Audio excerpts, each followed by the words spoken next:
Duchess Betha. The question from Rose was unexpected, a deviation from the usual court gossip. Her question lingered in the air, a discordant note. My gaze fixed on Rose, trying to decipher the intent behind her inquiry. Why her? Is Duchess Betha easy? Easy? The word itself seemed out of place, jarring against the backdrop of royal decorum. My frown deepened, a mix of confusion and curiosity clouding my thoughts. Easy? What do you mean by that? Rose, noticing my expression, hesitated. Her eyes scanned my face for signs of disapproval. Are you upset, Your Majesty? I did not mean to disturb you. Duchess Betha is a respected person, a valued friend. I don't appreciate accusations from those who do not know her. If you want to inquire about her ways, you are welcome to inquire directly with her. Rose fidgeted, twisting her hands together, a gesture betraying her inner turmoil. Yes, Your Majesty. It's just that there are always men at Duchess Betha's side. Where I come from, this is usually a sign of a more freely lived life of exploration or something else. What is it that you're implying, Rose? That Duchess Betha is paid by these men for sexual favors? My assertion hung between us, charged. The girl needs to get to the point and fast. She began to grow a bit bolder. The Duchess enjoys the company of men. I wonder, is that permissible when she's already wed? Her gaze lifted to meet mine, a flash of embarrassment crossing her features. I don't mean any harm by my question. I'm just confused. I'm not sure how you, of all people, are confused by a woman who is admired by multiple men. Duchess Betha is admired by all, men and women alike. But at the parties, she's always surrounded by men. Don't you think this is odd? A sigh escaped my lips. Rose's innocence in such matters seemed almost out of place. Her lack of understanding could inadvertently cast aspersions on the Duchess's reputation. Was this what she wanted? It's the nature of parties for men and women to mingle, to dance. It's merely a social custom, nothing more. Ah, I see. Rose nodded, a hint of realization dawning in her eyes. But the seed of doubt remained. There's nothing improper about the Duchess Betha's behavior. Let's not speak of this again. Yes, Your Majesty. Rose dipped into a deep curtsy before me, excusing herself from my presence in the manner expected of a concubine. But I could have sworn that as she turned, a cruel smile played upon her lips. What is she up to? With my skin crawling from Rose's inquiries, I made my way back to the Western Palace, back to my chambers where my ladies waited. Usually I wouldn't mention such conversation, afraid to give them air. But I needed information, and quickly. Eliza would surely know. Lady Eliza. Yes, Your Majesty. Have you heard any unsavory rumors about Duchess Betha recently? Not that I am aware of. But now that I think about it, I did hear that Viscount Landry has been utterly smitten since he danced with Duchess Betha at the winter solstice. Eliza's chuckle resonated in the air, a light-hearted note amidst the gravity of our conversation. He must be deeply enamored with her. I understand why, if I may say so. Noblemen falling for Duchess Betha was not an unusual phenomenon. Her lure was well known, a fact that had become a staple of courtly discussions. Yet Rose's recent inquiry suggested a possible intention to divert attention. Was I overthinking the situation? After all, Rose, despite her alliance with the influential Duke Elegy, lacked the social standing to wield significant power in the rumour networks. But a sense of unease crept over me as I recalled Rose's lingering glances towards Duchess Betha at the winter solstice ball. Her gaze had held a depth of emotion that was hard to decipher.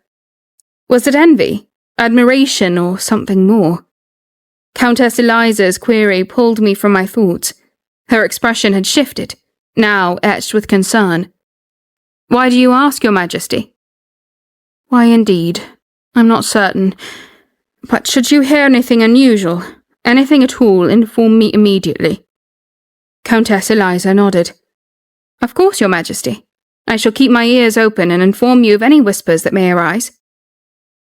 As I walked away, the echo of my footsteps a solitary rhythm in the quiet corridor, I couldn't shake off the feeling that Rose's question was more than mere curiosity. Engrossed in preliminary research about Rhett, I found myself compiling information from various sources, visitors, merchants, and explorers who had recently been to Halstead Continent. Their insights were invaluable, yet their knowledge was limited, bound as they were to their own professions and duties. This fervent activity had completely distracted me from the approach of my own birthday, a detail that, to my surprise, Aldrich brought to my attention when he found me in the library. "Ah, Bronwyn, there you are.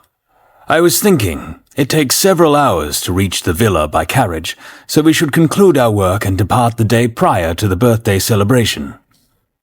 At that moment, I was finalizing the imperial budget, readying it for Aldrich's approval. His sudden reminder made me pause, my feather pen hovering above the inkwell as I processed his words. "Birthday?" Aldrich chuckled, evidently amused by my absent-minded response. "The Queen really immerses herself in her work, oblivious to everything else. Can you guess whose birthday I was referring to?" "I remember now." "You should remember your own birthday." "I'll arrange for it in the schedule. Is there a gift His Majesty has in mind?" I looked at him with a wanting gaze. If he wants to play the game, I'll play. Oh, please, Aldrich, play with me. I flipped through my planner with a smile. Aldrich spoke again, his voice taking on a reflective tone. "Do you recall the tree we planted at the villa?" I nodded, memories of that day flooding back. Aldrich stretched languidly, a faraway look in his eyes as he reminisced. "It was when you were still the crown princess, quite small. You were quite adorable back then." I couldn't help but smile at his recollection. In Elisaria, there was a legend about a wish tree, a belief that making a wish while planting a tree would see it come true. "Do you remember what you wished for that day?" I wished for strength. Strength to bear the weight of the crown. To be a ruler my people could rely on.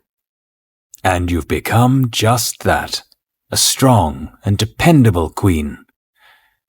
I'm looking forward to our time together at the villa." I looked into his eyes. Without speaking, I revealed my thoughts.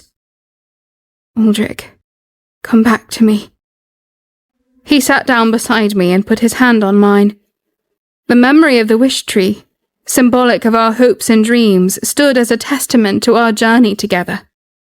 From the innocence of youth to the complexities of rule, it had been an unending journey of growth, of learning, and of unwavering support. I realized that the strength I had wished for had been with me all along, embodied in the person standing before me. At that moment, I was seized by a vivid and poignant memory, causing me to reflect upon my days as a princess. I recalled the time of my youth, an era marked by a particular struggle. Being considerably shorter than my peers, I often found myself engulfed in the towering presence of adults. This disparity, seemingly trivial, weighed heavily on my young heart. In my solitude, yearning for solace, I decided to plant a wish tree, a symbol of hope and aspiration. The rule was unequivocal. I had to prepare the ground and plant the seedling myself. Yet the task was daunting for a child of my stature. Hours of laborious digging, a task both physically and emotionally taxing, left me exhausted. Clutching the delicate seedling, I succumbed to weariness, collapsing into a slumber of fatigue. Upon awakening, a surprising sight greeted my eyes. There was Aldrich, diligently digging the hole for the tree. His presence, unexpected yet comforting, stirred a mix of emotions within me. I could still hear the echoes of the conversation that followed in my memory. Your Highness, if you dig, I'll have to do it all over again. It's all right. We're a couple. A couple is like one body, so it doesn't matter if you or I do it. Really? Yes, that's what my father, the king, said. Reluctantly, I had acquiesced, allowing Aldrich to continue the task. Together, we worked to plant the seedling.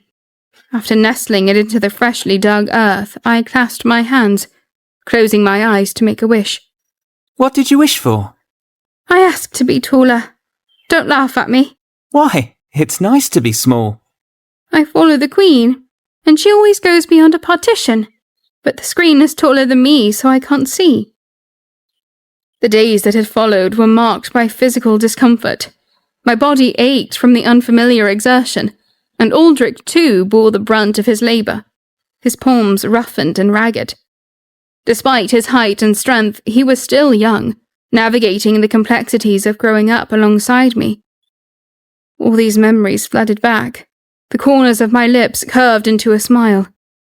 Glancing at Aldrich, I noticed a similar expression on his face, a smile that seemed to mirror his own recollections, as though he went on this journey with me. That tree worked, didn't it? Now you stand mighty. My gaze lowered to the papers before me, so that Aldrich couldn't see the lie in my eyes. I hadn't wished to be taller. What I had wanted, above all else, was a love everlasting and eternal, passionate and that stretched beyond time. I had wished for all of that with Aldrich. But now, with ice in my heart, I was slowly coming to realize that my wish was never going to come true. Gifts from friends and relatives had been steadily arriving in anticipation of my birthday, a tradition that had gained even more significance since my ascension to the throne. Despite my family's affluent background and the luxurious lifestyle that came with being queen, I had always been mindful of my expenditures, focusing more on welfare projects and state subsidies. As a result, the gifts I received were often more meaningful than extravagant. Among these, one particular gift from my mother stood out. Countess Eliza's eyes scanned the contents of my mother's gift with keen interest. "The Duchess must be deeply concerned about you, Your Majesty." I offered a somewhat awkward smile in response. The gift was a semi-annual magazine called The Veil, a publication renowned for its portraits of the most popular actors of the day. This edition, however, featured exclusively male actors. My mother's intention was not to spite Aldrich, I presumed, but perhaps to subtly suggest that finding a lover of my own might provide some solace. Among the nobility, actors were often regarded as desirable companions. Countess Eliza's finger traced the image of a man with strikingly broad shoulders. "Oh, this one's remarkable. Look at his smile, his long hair. Your Majesty, I could get used to this." Laura chimed in, pointing to a different portrait. "Look at this, Your Majesty. Isn't this one better? Although I have heard unsavory rumours about him." "What rumours?" Countess Eliza's curiosity was piqued. "His preferences, as they say, are somewhat unusual. Well, I shouldn't name names, but a baroness confided that her dalliance with an actor was akin to playing with fire, and she nearly got burnt in the process." Their discussion of the actor's attributes and rumoured escapades continued, a mix of admiration and gossip that seemed to captivate my ladies-in-waiting more than it did me. My thoughts, however, were elsewhere.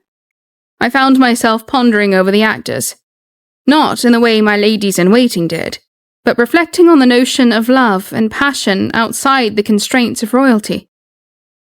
The idea of an intense, passionate romance, even if fleeting, was intriguing. It was a concept so far removed from the structured, duty-bound relationships that defined my life as a queen. Yet as I listened to their chatter, a part of me couldn't help but feel a twinge of envy. Their ability to speak so freely of desires and passions, something I had long repressed in the name of duty and decorum, was both fascinating and somewhat liberating. Your Majesty, wouldn't it be thrilling to experience a romance like the ones these actors portray? Countess Eliza's eyes sparkled with a blend of mischief and earnestness. The question caught me off guard, and for a moment I allowed myself to entertain the thought. What would it be like to indulge in a romance free from the expectations of the crown? To experience a love that was solely mine, unburdened by the weight of my title? Perhaps. A smile tinged with a hint of longing formed on my lips as my thoughts turned to a certain prince.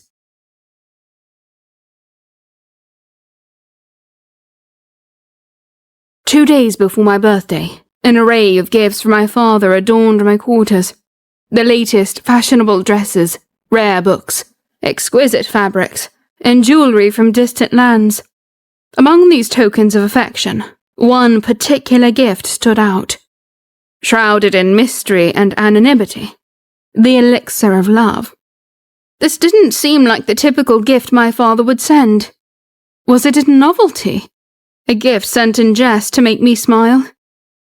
If this was real, did he mean for me to use it on myself, to induce a sense of love I feel is missing? No, the message was clear. Get your husband back. Did he mean for me to use this on Aldrich during the birthday celebration at the villa? The very thought of using such a potion was too awkward for me to entertain.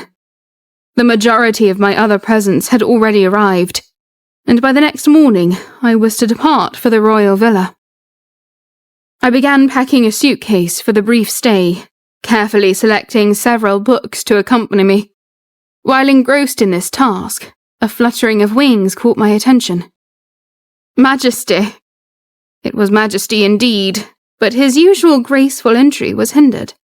His small head bobbed in and out of the window frame, struggling under the weight of a large box tied with string. Majesty, what's this? Extending my hand, I helped him deposit the box, then watched as he flew through the window, landing exhausted on my bed. Did you bring this all by yourself? I examined the box. It was surprisingly heavy, even for my hands. Majesty, though a bird, seemed too delicate a creature for such a task. He lifted his head, nodding feebly before collapsing again. Prince Henry's gone too far. He should have either come himself or sent someone else to deliver this. This is way too much a burden for you. I'll be sure to have words with him about this, don't you worry. Majesty shook his head vigorously in response. Why are you shaking your head? Didn't Prince Henry send you with this? Majesty nodded again. There were many things I thought I'd be doing on my birthday this year, but conversations with a hawk wasn't one of them. All right, I'll refrain from speaking ill of him. Exhausted, Majesty settled on the bed, his wings flapping weakly. I gently patted his rear, causing him to jolt in surprise, but he soon relaxed, seemingly drained of energy. Sitting beside Majesty, I placed the mysterious box on my lap, curious. What could Prince Henry have possibly sent? I untied the string and lifted the lid, revealing its contents. It was a large, exquisitely crafted cake. Alongside it, a letter rested, beckoning my attention. Unfolding the paper, I read the contents, the message penned with a casual, yet intimate tone. I think I'm fairly good at cooking, although it's not easy cooking without hands. I tend to get feathers in everything. If it is to your liking, I do hope someone will compliment the chef. I turned to the bird. Did you, make the cake all by himself? Majesty responded with a curious tilt of his head. A genuine smile spread across my face as I dipped a finger into the frosting and tasted it. It's delicious, Majesty. You've outdone yourself. My laughter seemed to please Majesty, who responded affectionately, rubbing his head against my arm. It must have been quite a burden to bring this to me, Majesty. I do appreciate your efforts.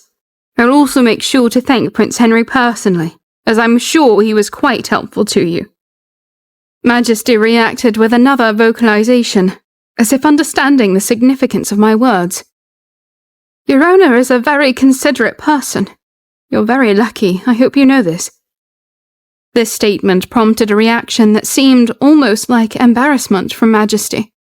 I couldn't help but laugh at the bird's reaction. Setting the cake aside, I gently lifted Majesty onto my lap and planted a kiss on his forehead. His reaction was comical, turning completely still as if frozen. Amused by his response, I showered him with a few more affectionate kisses. Releasing the bird, I took the cake to the table and cut a slice, placing it on a plate. It was then that I realized the cake held more than just culinary delights. I gasped softly, my eyes widening in surprise. Embedded within the soft sponge cake were jewels of various sizes and colors. I carefully extracted a blue-colored diamond, its facets catching the light, casting a kaleidoscope of colors across the room. Feeling a gentle nudge, I turned to see Majesty looking up at me with his expressive violet eyes. There was a palpable concern in his gaze, as if he was gauging my reaction to this extravagant surprise. I was overwhelmed by the lavishness of the gift.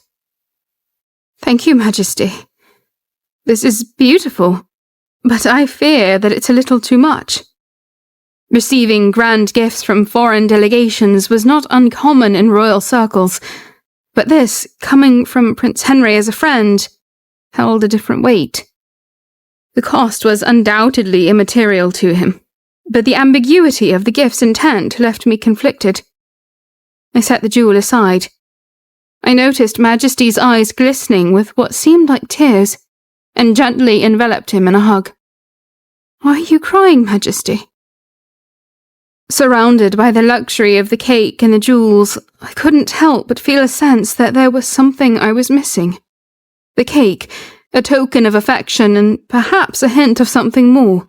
The jewels, symbols of wealth and status. And Majesty, a loyal companion, all converged to create a moment that was endearing. But Majesty, overwhelmed with emotions, flew away. I resolved to make a personal visit to the Imperial Palace. My intent was twofold. I wanted to express gratitude to Prince Henry for the cake, and more importantly, to check on Majesty's well-being. Navigating through the corridors of the palace, I reassured myself that seeing Henry would be fine, as long as my visit was brief. Upon my arrival at the prince's quarters, I encountered a knight of the Celestial Isles, his expression one of surprise. He was clearly not expecting a royal visit. Oh, my, Your Majesty! Another knight, with a striking but strained face, hurried towards me. His recognition was immediate, but there was a certain knowing look in his eyes, suggesting he was privy to the correspondence between Prince Henry and I. Aware of the need for discretion, even with those close to the prince, I offered him a faint smile, maintaining a composed demeanor. I have a message for Prince Henry. Is he within? I'm glad you came. We were concerned because the prince arrived here in quite the state. The prince was upset. No, of course not. The prince's bird arrived in distress. Apologies for the misunderstanding. Prince Henry is not one to let his emotions get the better of him.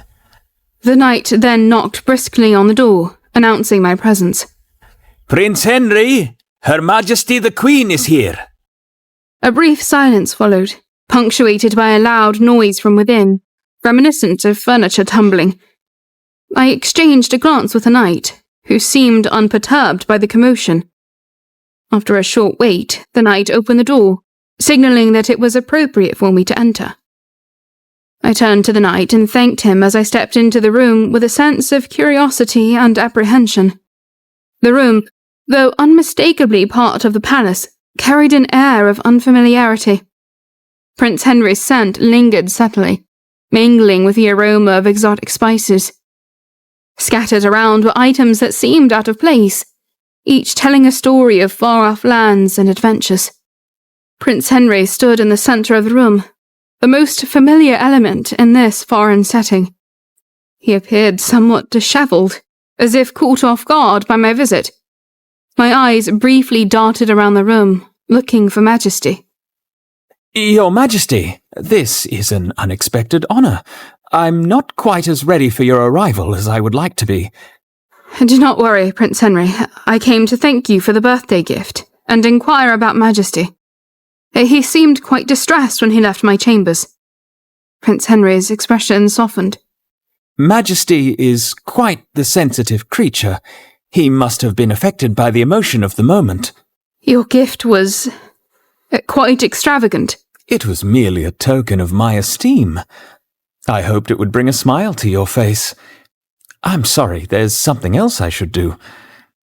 He stepped forward and gently kissed my hand before stepping back. His actions, usually so composed and deliberate, seemed somewhat hurried. As my gaze swept quickly around the room, I noticed something else that seemed unusual. The prince's attire was somewhat dishevelled, a rare sight for a man known for his meticulous appearance. His shirt was loosely buttoned, revealing glimpses of his smooth skin underneath. I found myself momentarily distracted by the sight, but I quickly tried to recover my senses. My eyes shifted back to Henry's face, debating whether to acknowledge his dishevelled state or let it pass without mention. That's when I noticed something startling. His eyes were red. He was distressed. I shouldn't have come. This was bad timing. I turned my gaze away. The thought of him shedding a tear in solitude was deeply unsettling. It must be mortifying for him to be seen in such a vulnerable state, especially by a sudden visitor like myself. However, the silence soon became too conspicuous, and I found myself compelled to look at him once again. When I did, I was met with Prince Henry's gaze, his violet gaze vulnerable. There was an undeniable similarity between his eyes and Majesty's, a resemblance that went beyond mere physical appearance. Did you receive the cake? Yes, Prince Henry, I received it. I came here to express my gratitude in person. That was very kind of you. It meant a lot to me. Thank goodness. I was concerned Majesty might not have delivered it properly. The package did seem rather burdensome for him. I had intended to bring it myself, but Majesty was adamant about carrying it. He's surprisingly robust, so there's no need for concern. Prince Henry's lips curved into a languid smile. Despite his attempt to appear composed, his eyes, still misty, softened his usually proud demeanour. Was the cake to your liking? It was delightful. Did you bake it yourself? Cooking is a hobby of mine. I even have a kitchen of my own in the Isles. What about you? Do you enjoy cooking? I've never tried it before. I've never had to. My education focused on languages, politics, and dancing. I don't believe I am skilled in the kitchen. There's a saying that those who can cook and those who cannot are perfectly suited for each other. His comment caught me off guard, and I looked at him with a frown. I suppose that saying doesn't cross borders. The prince suddenly seemed embarrassed, scratching his nose and turning a shade redder. I see. Well, Your Majesty, was there anything else you wanted? Yes, Your Highness. I would like to see Majesty. When he left, I was quite concerned. It's quite late, Your Majesty, and the bird has not been himself since returning. Perhaps if we wait a day, it would be better. I understand, Prince Henry. Majesty was so upset when he left, yet so excited when he arrived. I feel I must have done something. Please, he's been such a light for me in dark times. I would very much like to see him.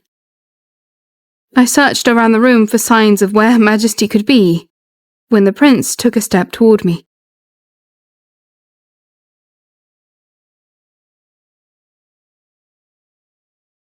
I wish I could help you, Your Majesty, but there's nothing I can do. Majesty went hunting as soon as he returned. I paused, a frown creasing my brow as I considered the implications. Majesty went hunting? What exactly does he go hunting for? I thought he liked the finer things prepared in the palace kitchens. I don't know exactly what he hunts for, but he often goes out alone to fly around the capital. Did he come in with tears? When he left me, it looked as if he was crying. Prince Henry's expression softened, a thoughtful look crossing his face. Somewhat, but I'm sure that he was quite all right. As I said, Majesty is very sensitive. The statement from the prince conflicted with the worries expressed by his knight. My mind churned with thoughts and questions, but Prince Henry seemed undisturbed, his calm demeanour suggesting that the situation was under control. Reluctantly, I nodded in agreement. I see. That's a relief. But a wave of unease washed over me. I found myself nervously brushing the skirt of my dress. Was this where this visit would end? Realizing there was little more to be said on the matter, I cast a glance toward the entrance, signaling my intent to depart. Quick to understand my unspoken cue, Prince Henry promptly strode forward, gracefully opening the door for me. However, he didn't stop there. To my surprise, he followed me outside, a silent yet comforting presence. I turned to him, a question clear in my eyes, but he merely offered a warm, reassuring smile. Which direction are you heading, Majesty? Pointing in the chosen direction, I began to walk, only to notice Prince Henry falling into step beside me. I focused on the path ahead. Prince Henry's voice broke the silence, his tone gentle yet probing. Your Majesty? Was the gift not to your liking? The gift was very thoughtful. Thank you, Prince Henry. But was it too much? His question caught me off guard, and I looked up sharply, my eyes wide with surprise. How did he know my thoughts? Thank you for your concern, Prince Henry, but there is no need to worry. The gifts were lovely. That's wonderful to hear, Your Majesty. I must admit that I was a little worried about that. Of course, I consider you a friend, but we haven't known each other for very long. I hope you didn't feel burdened. The Celestial Isles are a jewel capital, and many of the mines are owned by the imperial family. Nodding in understanding, I felt a weight lift from my shoulders. Prince Henry's smile widened, and he placed one hand on his chest, a gesture of sincerity and honesty. His eyes lit up with genuine curiosity. Would you tell me more about the customs of Elisaria? I find your kingdom's history and traditions quite fascinating. I was taken aback by this. Was he referring to Aldrich and Rose? Or perhaps he was asking for our sake? I replied, half teasing and half joking. If you don't mind me saying so, I can see why you're mistaken as a womanizer. The prince feigned shock. What do you mean, Your Majesty? You're friendly and caring. These two can often be misinterpreted. I don't know where you have heard such things. I'm not a womanizer, Your Majesty. I hold women in the highest regard, especially a woman such as yourself. Of course you do. I gave him a knowing smile. I had never heard of a prince who didn't take liberties with women. If you don't believe me, know this. I will always strive to prove myself through my actions.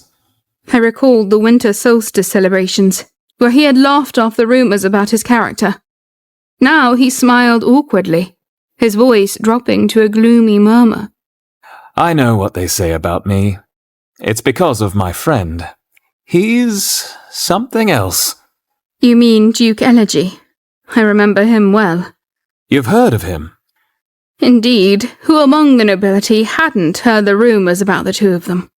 Yet, choosing discretion over directness, I steered the conversation towards the Duke. Yes, Duke Elegy recently came to the palace. His reasons why are unknown. The court gossip was rife with tales of Duke Elegy and his escapades, often linked with Rose. But curiously, there was little mention of Prince Henry, supposedly his close friend.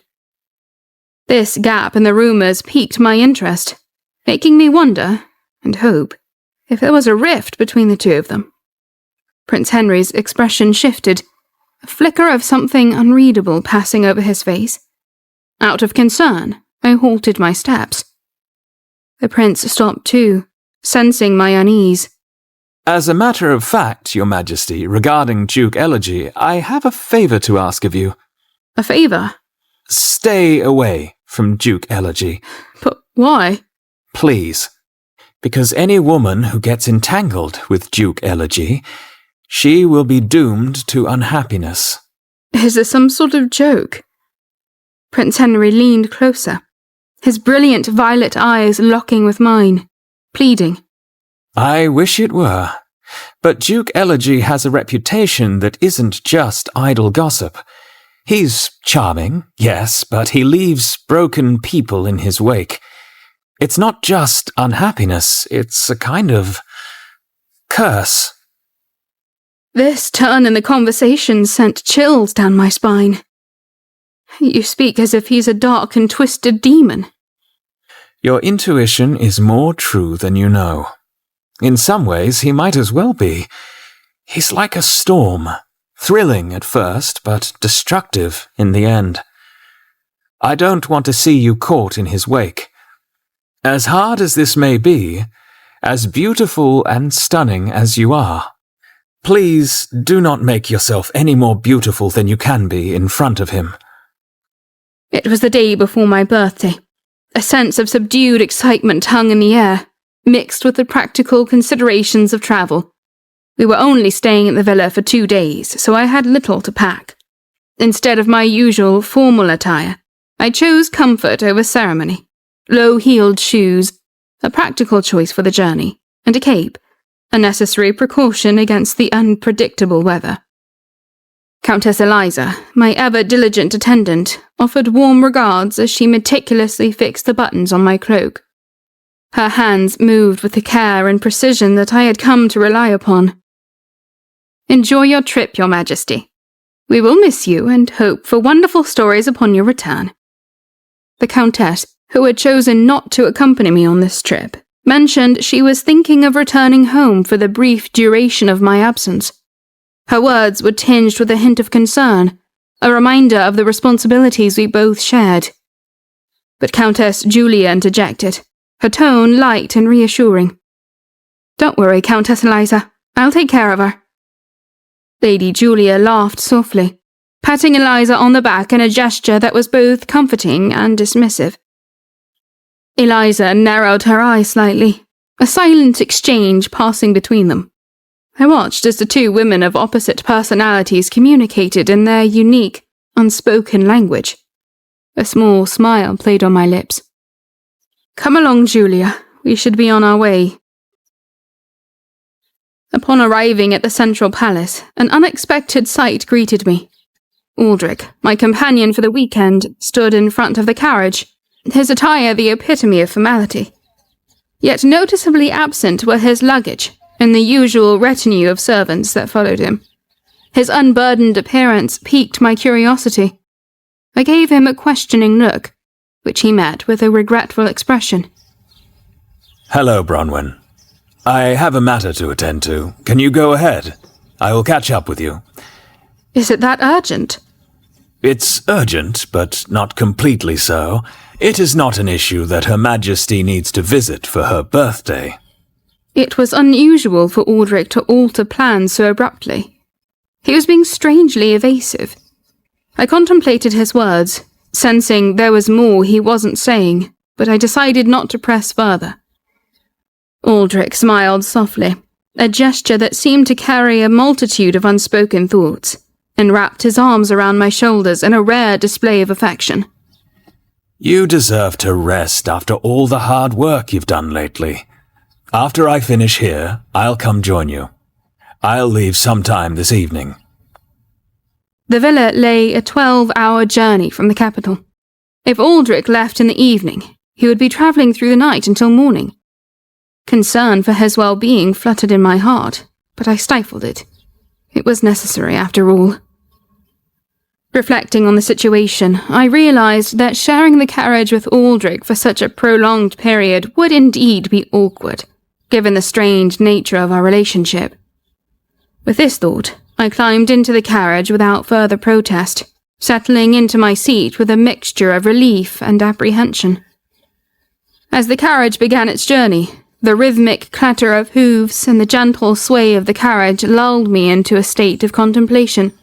The road stretched before us, a ribbon winding through the landscape, leading me away from the familiar confines of the palace and into the unknown. My thoughts wandered, touching upon the complexities of my marriage with Aldrich, the unspoken tensions and the rare moments of understanding. As the countryside passed by my window, I pondered what the next 2 days would bring. Away from the court's prying eyes and the weight of the crown, would I find a moment of peace? Or would Aldrich's absence only serve to highlight the growing distance between us? The journey stretched on, each mile taking me further from the capital and closer to the villa. With each passing hour, the anticipation of my birthday mingled with the uncertainty of Aldrich's late arrival. The villa promised a brief respite, a chance to breathe and reflect away from the demands of royalty. Yet in the back of my mind, Aldrich's unspoken words echoed, leaving me with a sense of unease that lingered like the faintest shadow. Countess Julia fell into a deep slumber as soon as the carriage began its journey, leaving me alone with my thoughts and the book in my hands. For hours I immersed myself in the pages, seeking refuge in the stories and characters. However, the constant swaying of the carriage eventually took its toll, and motion sickness crept up on me. Reluctantly, I closed my book and turned my gaze towards the window. The carriage rolled along a well-maintained road, leading away from the capital. Outside, the view revealed vast stretches of yellow farmland, a serene and pastoral scene. Scattered across the fields were farmers and scarecrows standing guard over their crops. In the distance, the sound of children's laughter drifted through the air, a reminder of simpler, more carefree times. Lost in the tranquility of the moment, I was startled when Countess Julia's voice broke the silence. "I hope this trip will improve the relationship between you and the king." "Why do you say that, Countess?" Turning towards her, I saw Julia yawning, her eyes meeting mine. She shrugged slightly, an unspoken understanding passing between us. "I know how difficult it is for royals to divorce, Your Majesty.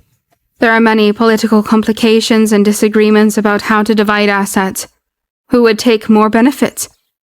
But if one doesn't care for the loss, one can divorce at any time." "I couldn't possibly consider divorce, Countess. The weight of my position as queen weighs too heavily upon my shoulders." Julia nodded, her eyes growing heavy once more. "It's a shame, but yes, you're the queen. No matter how much you may dislike the king at the moment, you cannot initiate divorce, so it's better to get along."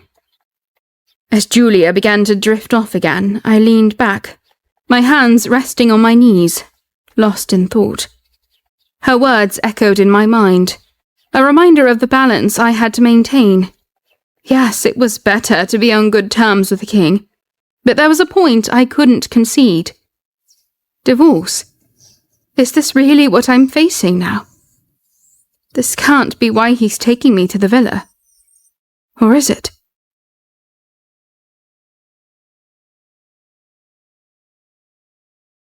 The notion of improving my relationship with Aldrich simply because I couldn't divorce him felt like a futile endeavour. It was this part of Countess Julia's advice that I found myself quietly contesting. To the court and the public, my inability to leave Aldrich might indeed elicit sympathy. There was a certain tragic grace in being bound to a spouse who treated one poorly, and Aldrich's blindness towards Rose's manipulations was well known. His accusations against me, though sporadic, were unjust and cut deeper than any blade. Yet despite the option of divorce being beyond my reach, I harboured no desire to sever ties with Aldrich. From a tender age, I was meticulously groomed to ascend the role of queen. My life was filled with rigorous training and specialised education, weaving me into the very fabric of the monarchy. Whether I was naturally suited for this role or not, it was the destiny I had been shaped for. To claim indifference towards Aldrich's dalliances and cold treatment would be a falsehood. The sting of his betrayal, his preference for the concubine over his queen, was a wound that never fully healed. Our union, though steeped in political motives, was a mantle I had chosen to bear. It was a complex web of duty and expectation, and while the weight of it was at times suffocating, I was determined not to let it crush me. To relinquish my life's work, my identity as queen, simply because Aldrich's heart wandered was unthinkable. Yet in the quiet moments of solitude, I often wondered how much more I could endure. What if there came a day when the burden became too heavy, when the balance between duty and personal suffering tipped irreversibly? Would I then consider the unthinkable and step away from everything I had ever known? These thoughts swirled in my mind as the carriage meandered through the countryside. The landscape outside my window was a blur of greens and browns, mirroring the turmoil within me. Pondered over the many facets of our marriage, public facade, the private struggles, and the unspoken agreements that held it together. Aldrich and I were like two stars in a shared orbit, bound by gravity yet perpetually distant. Our moments of closeness were fleeting, overshadowed by the presence of Rose and the unspoken truths that lay between us. Could there be a path to reconciliation, a way to bridge the chasm that had formed over the years? Or were we destined to continue this dance of proximity and distance, bound by duty but separated by the heart? As the carriage journeyed on, the sun began to set, casting long shadows across the landscape. The approaching evening brought with it a sense of melancholy, a reminder of the passage of time and the unyielding nature of my circumstances. Yet amidst the uncertainty and the pain, there remained a glimmer of hope. Perhaps this trip to the villa, a brief escape from the confines of the court, would provide an opportunity for reflection and clarity. I resolved to use this time away to gather my thoughts and steel my resolve. The future was uncertain, but one thing was clear. I would not allow myself to be diminished by Aldrich's indifference. I was more than a queen, more than a wife. I was a woman of strength and dignity, and whatever challenges lay ahead, I would face them with grace and determination. Rose shrieked with excitement as she ran towards Aldrich's chambers. Her hand clasped an intricately engraved pendant, a gift from Duke Elegy of Boheme. Your Majesty, look at this!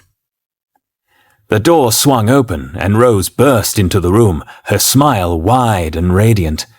But her steps faltered, her expression shifting to one of awe as she beheld the king. She covered her mouth in a gesture of surprise and admiration.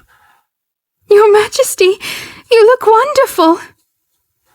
Aldrich stood before her, dressed not in the elaborate finery typical of the winter solstice celebration, but in a strikingly elegant travelling suit. It was simpler attire, yet it accentuated his regal bearing. He offered her a weak smile, his gaze avoiding the mirror.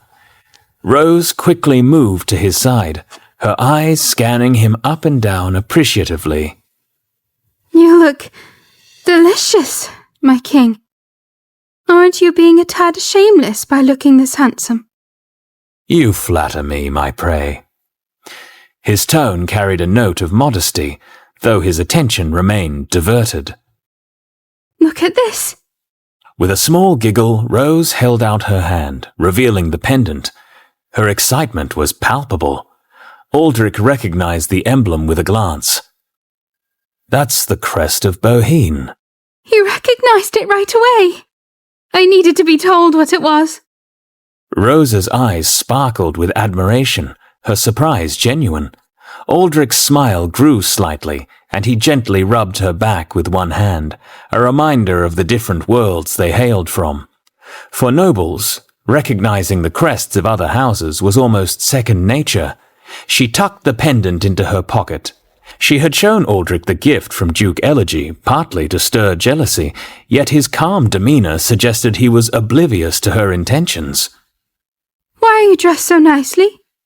I told you a few days ago. I have to go to the royal villa.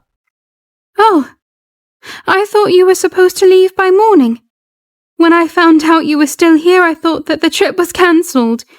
You said you'd be back the day after tomorrow, right? Rose's tone carried a mix of disappointment and curiosity. Aldrich nodded, glancing briefly at the clock. That's right. Make yourself comfortable here, Rose. I'll be back soon. After a light kiss on her cheek, Aldrich turned to leave. I will see you off, my king.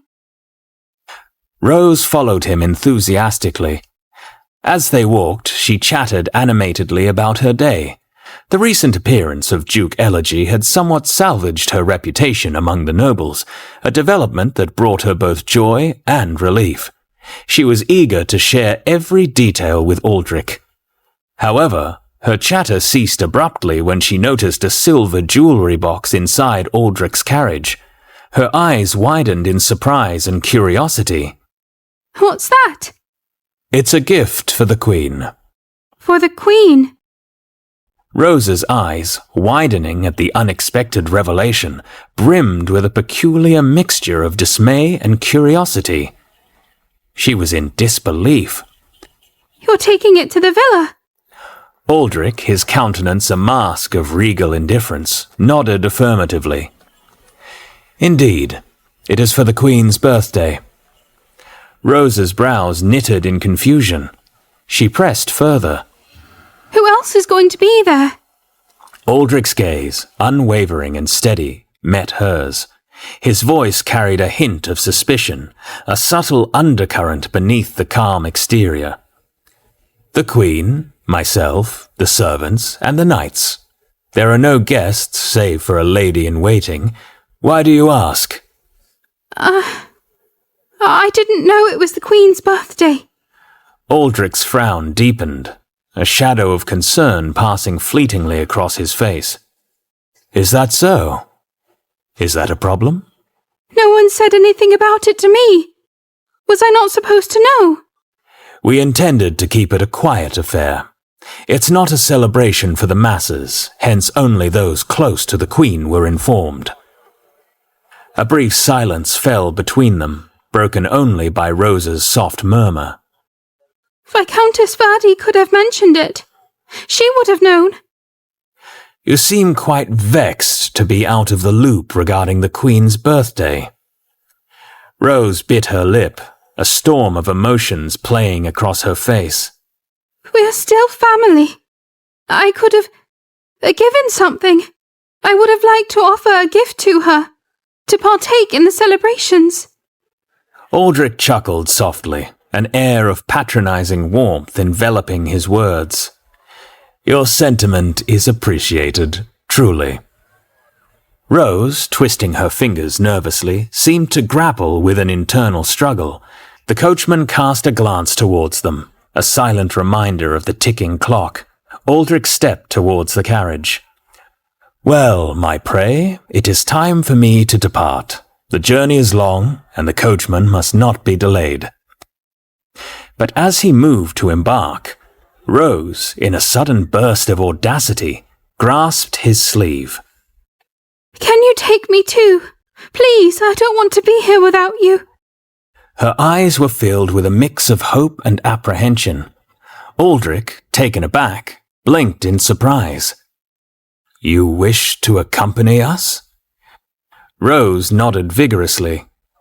I couldn't procure a gift for the Queen, and if I was absent on her birthday, she might feel slighted. I want to have a good relationship with her so badly. She's been cold to me. Aldrich's expression, one of skepticism, did not waver. He knew well that Bronwyn's feelings towards Rose were far from warm. However, he could not outright dismiss the possibility. Do you believe your presence would liven the mood? Rose, with a gesture mimicking the act of drinking, implored him with a gaze that bore a strange mix of innocence and guile. Aldrich, in response, offered a faint smile, the wheels of decision turning in his mind. The moment hung in the balance, fraught with implications for the future, as Aldrich weighed the consequences of his next words. You don't need to do that much. She will come around to you eventually. I know her. Still, let me go with you. It's a family event, and I'm family, aren't I? I can also make your journey much warmer, my king. Aldrich turned that tantalizing possibility over in his mind, but remained resolute, speaking softly to Rose. I'm sorry, my prey. It will only be myself and the Queen on this trip. We can arrange another trip to the villa at a later time. Rose's response was immediate. Her cheeks puffed out in a childlike display of sulking. Her arms folded defiantly across her chest. Aldrich couldn't help but chuckle at her antics, the sound rich and warm in the cool air. Oh my, you're sulking. Do you really want to come along that badly? I don't like it when you're alone with another woman, even the Queen. Aldrich raised an eyebrow, a playful smirk playing on his lips. You didn't protest when I brought up the villa the other day? I thought you were going alone or with a group of royals. Rose, suddenly self-conscious, cast her gaze downwards, focusing on her toes. Aldrich, sensing her discomfort, stroked her shoulder soothingly. Another time, it can just be the two of us. Is that enough? When? On my birthday? Yes, on your birthday sounds lovely. I would be happy to invite the Queen on my birthday, as long as she knew you were mine that day. Aldrich chuckled. I'm sure that won't cause any trouble. But I do like being with you alone, Your Majesty. Maybe I would like some time for just us, over a weekend or more. You'd like the king to yourself for a weekend or more. And what would we do to fill all those hours, I wonder? Aldrich's voice was a low purr, and Rose, unable to resist, quickly wrapped her arms around him. I want to have a party for my birthday as big as the winter solstice, and for lots of people to come. Then I want to have you all to myself later. Her delicate scent enveloped him, a gentle caress to his senses. All right, if that's what you want.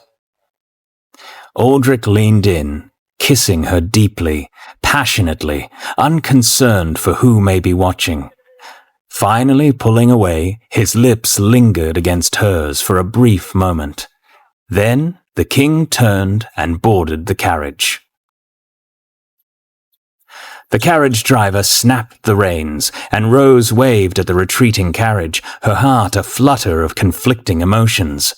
As the carriage disappeared from view, she lowered her arm, her thoughts swirling. Aldrich's promise to spend time alone with her later lifted her spirits. But right now, he was off for a private retreat with the Queen. Rose tried to quell her worries, reminding herself that the King and Queen's marriage was a matter of state, nothing more. With a determined sigh, Rose smoothed her skirts and made her way back to her room in the Eastern Palace. She envisioned a quiet evening with a glass of champagne and a restful sleep. However, Rose's plans were abruptly interrupted as she neared the room. Her heart plummeted at the sight of the detestable figure waiting in the corridor. Viscount Rothescue stood there, yawning casually with his hand in his pocket, but his expression transformed into a sly grin as he caught sight of Rose. Bracing herself, she approached him, even though every fibre of her being told her to run.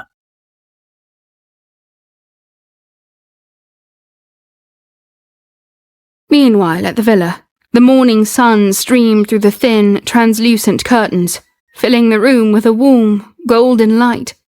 The curtains, more decorative than functional, did little to shield the room from the bright rays of dawn.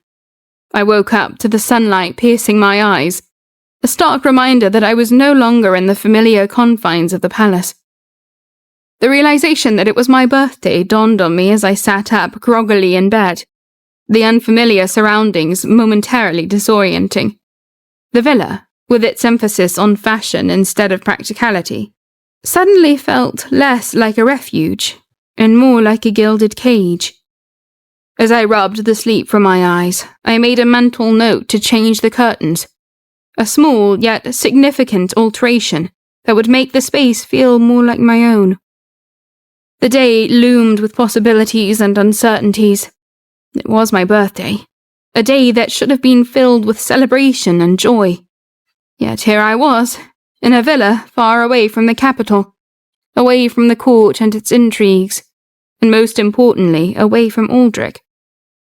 The distance between us, both physical and emotional, seemed to grow with each passing moment. As I rose from the bed, the weight of loneliness settled upon me. The villa, meant to be a sanctuary, now felt like a silent witness to the complexities of my life as queen. The sunlight, the curtains, the very air around me felt like reminders of the distance between Aldrich and I, a distance that seemed to expand with every moment. It was 7 a.m., and the journey from the capital to the villa had taken nearly 12 hours. I doubted Aldrich had arrived yet. Perhaps he would appear after my breakfast, weary from the journey and ready to succumb to sleep. However, it had been a long time since I had a day entirely to myself, free from the demands of work and court life. Today promised idle reading and rest, a rare luxury in my regimented life. I tried convincing myself that this trip was indeed a wise decision. Upon exiting the bedroom, my hair neatly done, I was greeted by Countess Julia's surprised exclamation. "Your Majesty, I didn't know you were awake. I've been waiting for you to call." "It's fine. I'm just going to relax today." "I see. Well, what would you like for your breakfast?"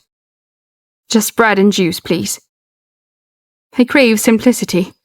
While Countess Eliza busied herself with breakfast preparations, I retreated to the drawing room. Settling into an armchair, I opened my book, immersing myself in its pages. The tranquility of the villa, its soft morning light and serene atmosphere provided the perfect backdrop for reading. My solitude was interrupted by the sound of the door opening. Expecting Countess Julia, I was surprised to hear heavier footsteps approaching.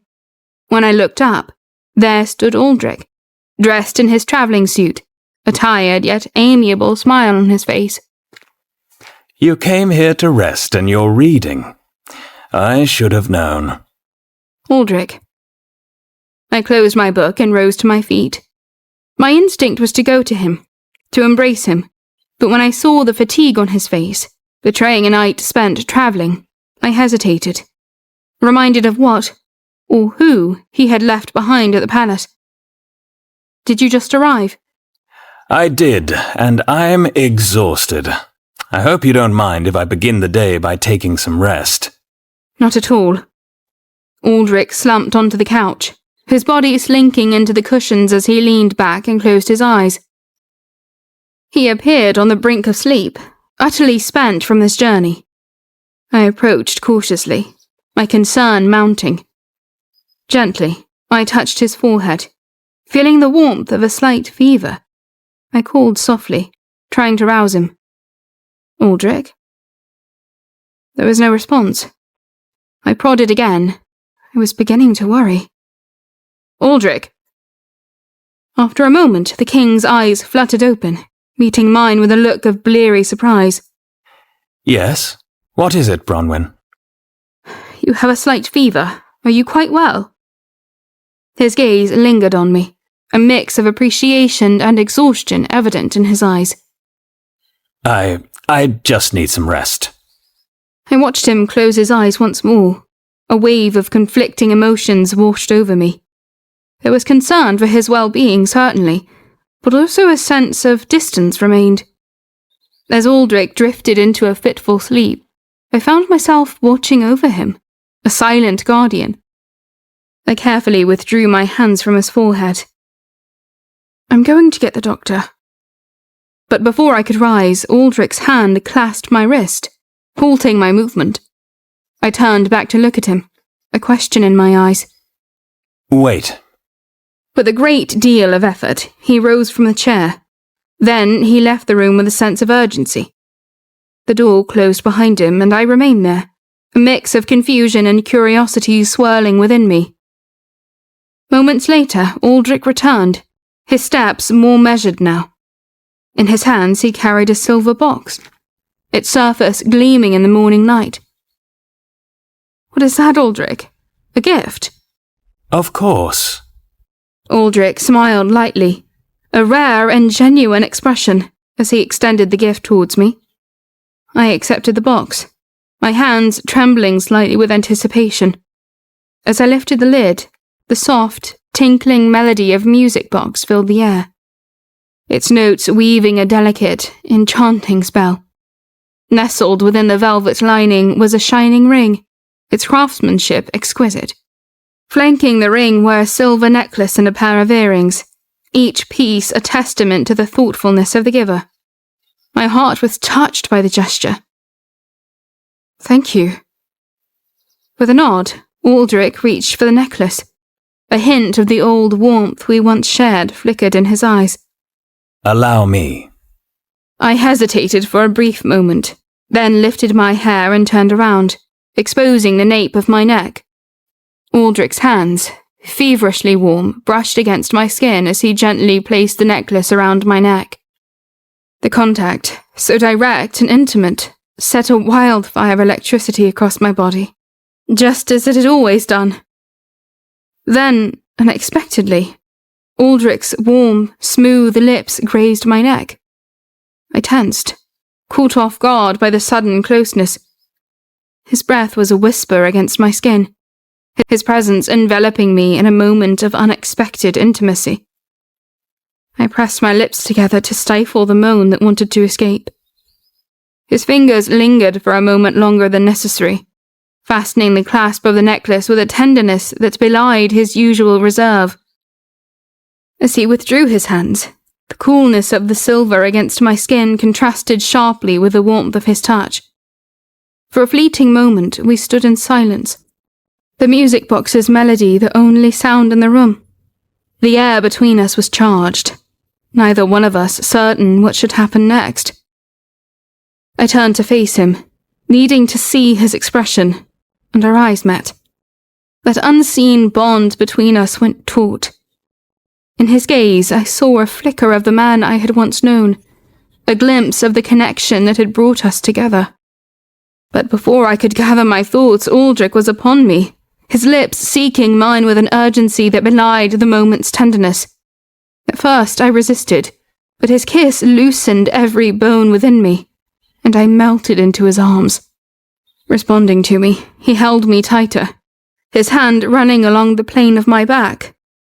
Then he pulled away, but only to smile, a smile tinged with a blend of understanding and desire. Then he extended his hand to me, with a gentle invitation towards the bed. My queen. The word slipped from his lips, a purr laden with an unspoken plea. But I stilled, and finally I shook my head. How could I yield to a kiss so suddenly sought, when his lips had known another's for over a month? The thought of their intimacy, a thought I had fought to keep from my mind, now blinded me and made me sick. Aldrich, reading my refusal, lowered his arm, and an uncomfortable silence descended upon the room. He stared at the chair I had vacated, lost in thought, while I stood motionless, focused on the music box. The melody, only moments ago which sounded sweet, now seemed to mock the tension between us. I snapped it shut, severing the tune abruptly. Bronwyn, it's just us now. No one else is here. Her shadow is here, Aldrich. I can feel her presence as though she stood in this very room. He sighed deeply, but had no further defense. Finally, Aldrich silently left the room. The door closed with a soft click, leaving me alone with my thoughts and a shuddering breath. Moments later, the door reopened. I looked up, my heart leaping, thrilling with the hope that Aldrich had come to his senses, that he would rid us of the concubine forever. But it was only Countess Julia, her eyes darting back over her shoulder nervously, while she set down a tray laden with bread, juice, and jam, yet her attention remained fixed elsewhere. Your Majesty, did you fight with the king? She must have encountered Aldrich on her way here. The thought made my heart sink further. I sidestepped her question as I picked up a plate. The king seems to have a fever, so please send the official, and I want to eat alone. Will that be all right, Countess Julia?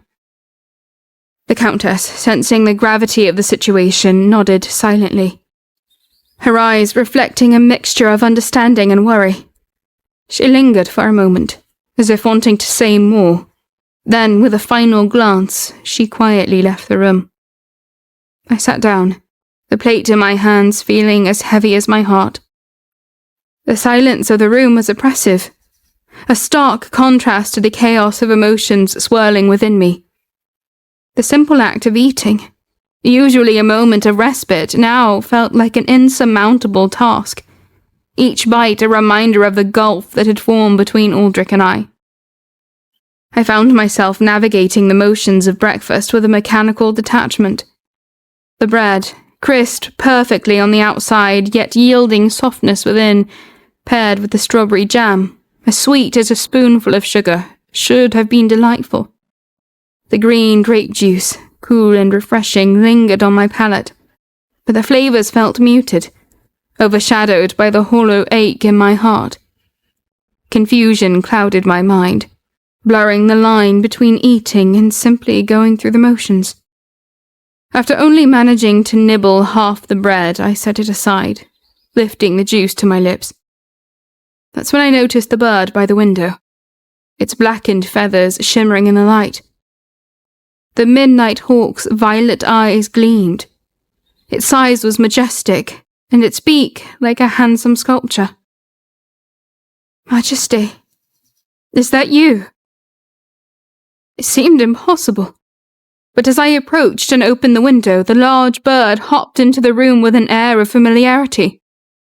A mixture of surprise and joy welled up inside me. How did you come here, Majesty? Were you looking for me? Majesty nodded, then enveloped me in embrace with his wings. It was a gesture so human, so filled with empathy, that it momentarily took my breath away. His wings, though large for a bird, couldn't entirely encompass me, but his effort to comfort me was palpable. I felt a profound connection in that embrace, a silent communication of support and understanding. I leaned in and kissed him on the forehead, and though he froze as usual, he did not pull away. Was he truly trying to cheer me up? I had often heard that animals possessed an instinctive sense for human emotions. Perhaps Majesty understood my turmoil without even realizing it. Gently, I pulled him away and placed him on my lap, hugging him once more. I might not be able to live without you. Majesty's response was an intense gaze, filled with an emotion that seemed almost too profound for a bird. What will I do if you have to return to the Celestial Isles? His reaction was a pause, a silent contemplation that seemed to stretch beyond the simple instincts of a bird. Should I follow you? I asked my question half in jest, half in earnest longing, but Majesty's response was immediate and enthusiastic. He nodded vigorously and called, his actions betraying a depth of understanding that belied his avian nature. As I held him, the world outside the window seemed to fade away, leaving only the warmth of our connection, one missing from that with Aldrich. A rare moment of peace in the midst of life's journey. Majesty's presence was a silent promise, a reassurance that no matter what the future held, I would not face it alone. Deep within the capital, down twisting stone alleys and through shadowed doors, the oracle worked her magic. Stooped over her collection of bones and runes, she scattered them upon a cloth of the deepest black, seeking their hidden messages. However, today the runes weren't speaking, despite the clawing warning in her heart. Chewing upon the ends of her yellowed nails, the oracle fretted and worried, muttering to herself. Calling upon her magic, she reached for the bones once more. Yet the moment her fingers touched them, her body stiffened and her eyes rolled. A vision. Along the borders of the kingdom, shadows moved, silent and swift. Formless in being, they were nonetheless filled with a single and evil purpose. Destroy the world of men.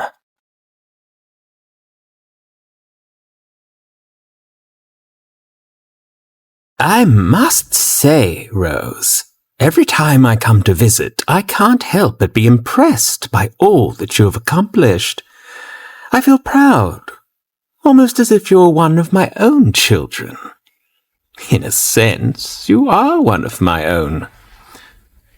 Rose's fingers tightened around her teacup, the porcelain cool and solid in her grasp. She fought the impulse to hurl it at Viscount Rothescue, to shatter the calm facade he so effortlessly maintained. She knew one wrong move would spell her doom. The Count had her in his clutches, and they both knew it. Well, my dear girl, have you considered what we discussed? I'm afraid I don't know what you mean, Viscount. Considered what? Joining me. We both have much to gain from the arrangement. Viscount Rothescue stated this simply, as if the proposal was the most natural thing in the world. His casual demeanor belied the gravity of his words, a wolf cloaked in sheep's clothing. The nobles all want to regain your favor. That's largely due to my efforts. All the time I've spent developing you into the woman you are today. Wouldn't you agree? Your help! It was Duke Elegy's intervention that truly aided me.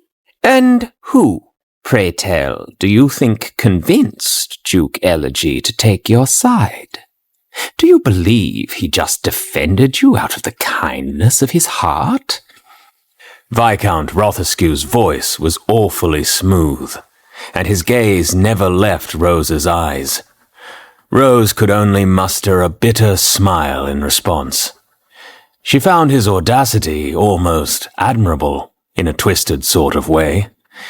He leaned forward, his chin resting atop his clasped hands like a conqueror surveying his domain.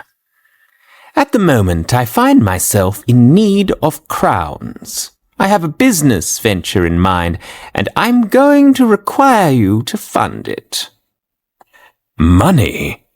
The very notion made Rose laugh, a cold, mirthless sound. It was absurd. His audacity, his timing. How can anyone be this brazen? She thought. Her feelings for Rothescue had always been a tangled web of fear and loathing, but now, with fear receding, hatred surged forth, clear and potent. You promised me aid and security, that I would have a formidable ally in the court. You've accomplished nothing, and now you demand money. I've graced countless gatherings, uninvited, all to salvage your name. Is that not the aid you were looking for? If you prefer, I'm happy to voice my reasons for stepping away from you to the court. Your efforts were futile until Duke Elegy stepped in. And for your information, the Duke cares not whether I was ever a slave or not. So don't you dare attempt to use that against me. Has Duke Elegy declared as much? Yes, he has. My, you actually believe that? Rose, dear. The condescending click of the Viscount's tongue echoed through the room. He leaned back against his chair, the leather crackling under his weight. His smile was slow, predatory. The air between them was charged with unspoken tension, a dangerous dance of wills and desires. Rose knew she was playing with fire, but she also knew that sometimes fire was necessary. "You are running out of time, Rose." The Viscount's voice dripped with a mixture of amusement and threat. Rose, her patience fraying, leaned over to ring the bell for assistance, but he nonchalantly pushed it aside, his actions a blatant display of control. "My silence comes with a price, Rose. I very much value my words, but I value my silence even more. To top that off, I'm also raising your baby. I believe you're getting a deal. You should be more than willing to pay the expenses." The expenses? If I had known about the baby, if you would let me see my child, I would raise it myself. Do you have any idea how much it costs to dress, raise, and feed a baby, Rose? Of course you don't. You haven't had to. You should see my contributions as a show of goodwill. A loan. A loan that I expect to be paid back with interest. You can't possibly believe I would shoulder these burdens without receiving anything in return. Rose's jaw clenched. She had never been as ready to lose her composure as she was in this moment. She did not care for being toyed with, yet here she was, once again Count Rothescue's plaything that he clearly took great pleasure in watching squirm. She had believed she was over this curse, free from this man who had ruined the life she once had. Once she escaped from him and found her new place at King Aldric's side, she believed all of her burdens were behind her. But now they all returned in the presence of this one terrible person. Okay then.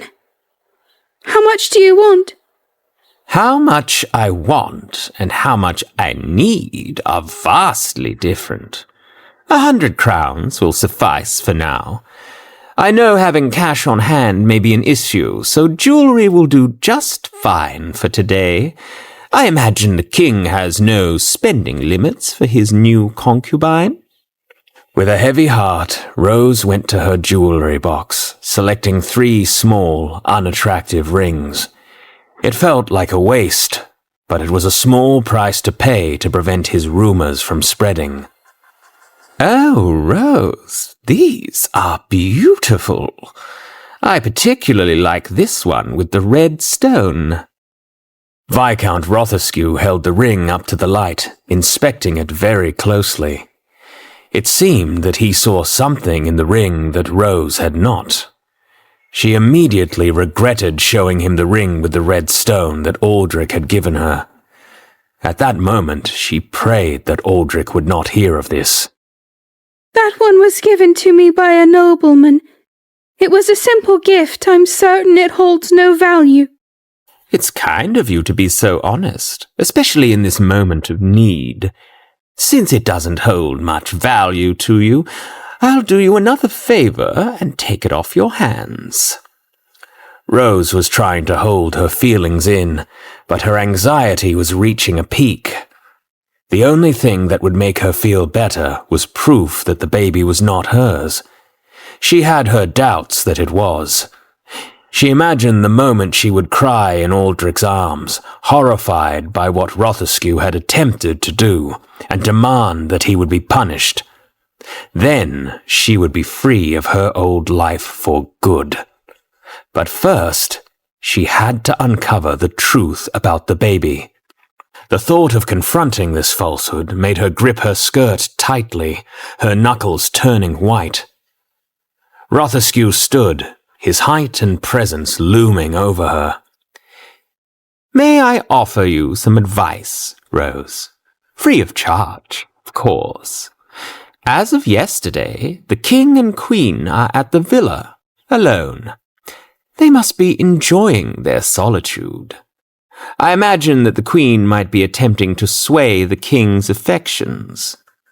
What are you implying? Rothescue chuckled, a sound that grated on Rose's already frayed nerves. Well, you, of all people, should understand. He casually winked at his former slave, who was leaning against the table. It means that a pawn made her way to the edge of the board and persuaded the king to take her under his wing. Unfortunately for this pawn, the queen was still on the board, and the queen is not fond of this pawn. Poor little Rose, so alone. If the king ever tires of you, your fate is sealed. Perhaps you should reconsider my assistance. The game is easier to win with more pieces in your corner, you know. With a patronizing pat on her shoulder, Rothescue whistled a taunting tune, the notes hanging in the air as he departed. The moment the door closed behind him, Rose's composure dissipated. She hurled her teacup across the room, shattering it against the wall. Alone, her mind raced with a tumultuous mix of fear, anger, and desperation. She needed to act, and quickly. The game she was caught in was becoming increasingly perilous, and Rose knew she had to stay one step ahead of Rothescue. The implications of his words about the king and queen gnawed at her, adding a new layer of urgency to her plans. Shards of the broken porcelain lay scattered on the floor, a symbol of her fractured situation. Rose steeled herself. She would not be the pawn in anyone's game, least of all Rothescue's. It was time to uncover the truth about the baby and reclaim control over her destiny. The path ahead was fraught with danger and uncertainty, but Rose was determined to walk it with her head held high, a queen in her own right, ready to face whatever challenges lay ahead. Later that evening, Baron Lant approached her during dinner with unsettling news. Miss Rose, I apologize for bringing this news during dinner. I fear the king may not return tomorrow as he had planned. A piece of steak caught in Rose's throat. She coughed and looked up at Baron Lant, horrified. Why not? Isn't today the Queen's birthday? Surely Aldrich would return after the occasion as he said he would. That was indeed the plan, Miss Rose. However, word has come from the villa. The king has fallen ill. Rose's heart skipped a beat, and her complexion turned ashen.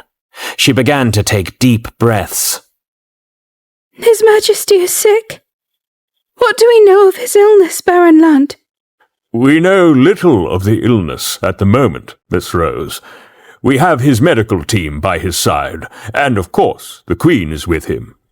Time stood still for Rose, as her mind raced with possibilities. If Aldrich was sick, could he die? And what then? What would become of her if Aldrich was not there to protect her? She knew there was no love lost between her and the Queen. Had Rothescue given her wise advice? Before her mind could go further down the path of Aldrich's demise, another thought crossed her mind. Was Aldrich truly sick, or was it a ruse for him to spend more time with the Queen? The thought of them together, alone, stirred a tempest of jealousy and fear within her. She feared that if the Queen remained at Aldrich's side, tending to his needs, the king would forget his feelings for her. Miss Rose, I can see how much you truly love the king. Yes, I am deeply concerned. Baron Lant, I would like to visit the villa. I wish to care for His Majesty myself. I am sorry, Miss Rose. I don't have the authority to grant such permissions. Then who does? Only the king himself. Oh, Well, okay. Is there anything I can do? Just take care of yourself, Miss Rose. I will inform you if there are any developments. The King and the Queen will send for you if they wish you to be there. Thank you, Baron Lant. Please inform me of any information that comes your way. With that, Baron Lant exited the room. Rose was left frozen at her seat. The food in front of her, which at one point in her life would have been the most exquisite meal she ever dreamed, had turned to ash. Maybe she could write Aldrich a letter. If she could find a way to pour her heart into the words, to tell him of her longing for his touch, his warmth, her desire to be next to him as they slept together with his body covering hers, his arms holding her close. Yes, if she could remind him, even in writing, of what he was missing, he would surely come back to her. But then, the reality hit. If Aldrich truly was sick, the only person who would ever read this letter would be the Queen. Rothescue was right. Rose was indeed a pawn who had no moves left.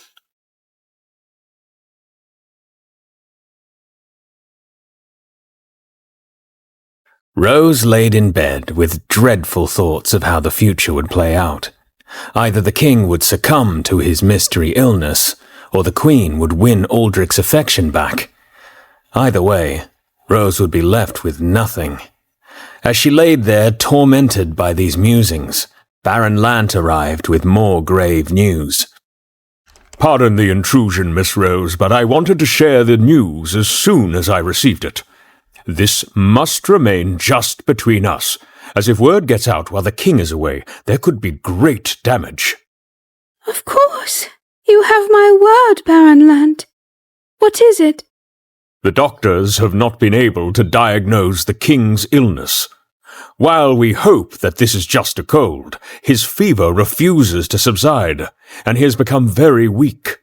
We have sent for additional doctors who specialize in the king's symptoms. We have also summoned an expert on toxins in the event that the king has been poisoned. We anticipate that the king will remain at the villa for at least another week. Rose was numb. The nightmare continued to get worse. Viscount Rothescue would return soon and would surely demand additional payment, which she didn't have. It would be better for her if she were gravely ill, she thought. Maybe that would be the solution. If she drank a poison, one she believed would not do too much harm, the king would remember her. It would keep her in his thoughts and give him the strength to return. She called for her maid, Kaya. Good morning, Miss Rose. Are you feeling unwell? Yes, good morning, Kaya. I had a sleepless night. I feel I may be coming down with a cold. Can I pour you some tea? Yes, that would be wonderful. And please bring some for yourself. Kaya exited the room and returned a few moments later with a pot of tea. Rose sat up in bed as the maid handed her a cup and saucer. Kaya, can I ask you a question about the king and the queen? Do you know if they're romantic with each other? Kaya shook her head. I'm sorry, Miss Rose. I may not be the best person to answer questions like this one. I'm sorry, Kaya. I didn't mean to make you uncomfortable. I would very much like to speak with you as a friend. It would be so nice to have someone to speak with, like friends would, about rumors and whatnot. It would help me to feel so much less alone. Miss Rose, you are the king's concubine. You're loved by many. Surely you aren't alone. I'm certainly not loved by the Queen. Is this a surprise? What do you mean? Kaya proceeded cautiously. Miss Rose, if you don't mind me saying so, you are the king's concubine. If you were in the Queen's shoes, how would you feel? Imagine if the king brought the Queen back to the kingdom one day. People might assume that you and the king were not romantic, especially if he showed her more affection in public than he shows to you. Are you saying that the king and the queen were not romantic before I became a concubine? I would never utter those words, Miss Rose. Please, Kaya, you are the only person I'm speaking to about this. It would help me a great deal to know. Kaya was reluctant to speak, but unable to resist Rose's plea. You may have noticed, Miss Rose, that the king and queen do not yet have an heir. It is not known why they do not have an heir, but there are rumors about the queen's abilities. There are whispers that the king and the queen have not been romantic for many years. Many people are happy to see the king as affectionate for someone as he is toward you. Do you think the king and queen would become closer at the villa? That's not for me to say. But they have not seemed close for a long time. I don't think a trip to the villa will change them much. Thank you, Kaya. We must keep this conversation only between us. I'd like to try to lay down now. Yes, Miss Rose. After her conversation with Kaya, Rose felt slightly better, but her anxieties persisted. Count Rothescue's threats about her baby fogged her mind, and the added stress about the king's health was not helping. Rose proclaimed she was sick, and continued to stay in bed. After 3 days, Duke Elegy visited Rose to express his concerns. Her voice was barely above a whisper. "My dear, you haven't seemed yourself lately. Are you all right?" No, Duke Elegy. I am unwell. "What troubles you? Is it the same illness that the king has?" Rose hesitated, choosing her words with care. I feel somewhat sorry for the queen, Duke Elegy. "Her Majesty? What about her?" Rose sighed, a mix of real and feigned sorrow in her eyes. The king is unwell, and it's the queen who remains at the villa to nurse him. It's unsettling. "What do you mean, my dear?" Even as the king lies ill, his thoughts are surely with me. It makes me uneasy for Her Majesty. Duke Elegy couldn't help but snort at Rose's words as he tried to suppress a laugh. Rose glared at him, her eyes wide with indignation. How can you find this amusing? "Ah, please forgive me, Rose. I may be gravely mistaken, but it's just that your concern seems, well, fabricated." Rose's cheeks flushed with anger and embarrassment. I assure you, Duke, my concerns are sincere. "I am quite experienced in matters of love and desire, my dear, and I simply do not believe this. You are welcome to speak freely with me as I do with you." Rose's heart skipped a beat at his implication. His gaze softened as he continued in a playful tone. "You fear the queen may rekindle her affection for the king?" Rose bit her lip, unsure how to respond. Duke Elegy leaned in closer, his proximity sending a rush of heat to her face. "What if I were to divert the queen's attention? Would that ease your mind?" Rose gasped, taken aback by his suggestion. You would do that? Duke Elegy pulled back, his green eyes sparkling with mischief. "Why not? I'm confident in my charms." But the queen, she's accustomed to luxury and high status. She might find an ordinary man more intriguing. Duke Elegy raised an eyebrow. "Interesting theory. So you propose we find her a common lover?" Rose nodded, a plan forming in her mind. Yes, someone unassuming. It might draw her attention away from the king. The Duke pondered Rose's words, his expression one of amused contemplation. Rose's heart pounded. The idea of using another man to distract the Queen was risky, yet it could be her only chance to keep the king's affection. A common man to tempt a queen. It's a bold strategy indeed. Then it's settled. We'll find someone suitable. Rose felt a mixture of relief and apprehension. The stakes were high, and the game they were about to play was fraught with peril. The court doctor's serious expression was etched with concentration as he adjusted the stethoscope on the king's chest. After a few tense minutes, he finally pulled away the cool metal instrument, leaving an air of anticipation in the room. "How is he, Doctor?" His fever is slightly lower than yesterday, but he is still dehydrated. He needs to conserve his energy." A collective sigh of relief rippled through the room. Aldrich's collapse following our altercation had left me with a mix of guilt and concern. Now I could allow myself a moment of relief as well. "Thank you for coming so promptly." "It is my pleasure as well as my sworn duty, Your Majesty." The doctor responded with a respectful nod before he and the others exited, leaving me alone with Aldrich. I pulled a chair closer to my husband's bedside. He slowly opened his eyes, his gaze finding me. I took a towel from the basin of cool water beside him, wrung it out, and gently placed it on his forehead. He flinched at the contact and could barely speak. It's cold. "You've been overworking yourself. Let me help." I didn't hear the doctor saying that. I was awake, you know. "Then I suppose you heard him say we should take advantage of our restful time here at the villa."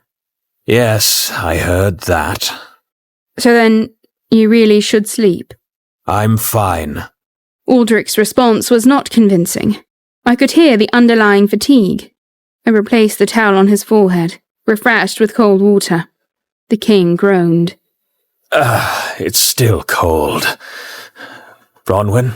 "Yes." I'm sorry for ruining your birthday. I was looking forward to spending time with you. I have missed our time together.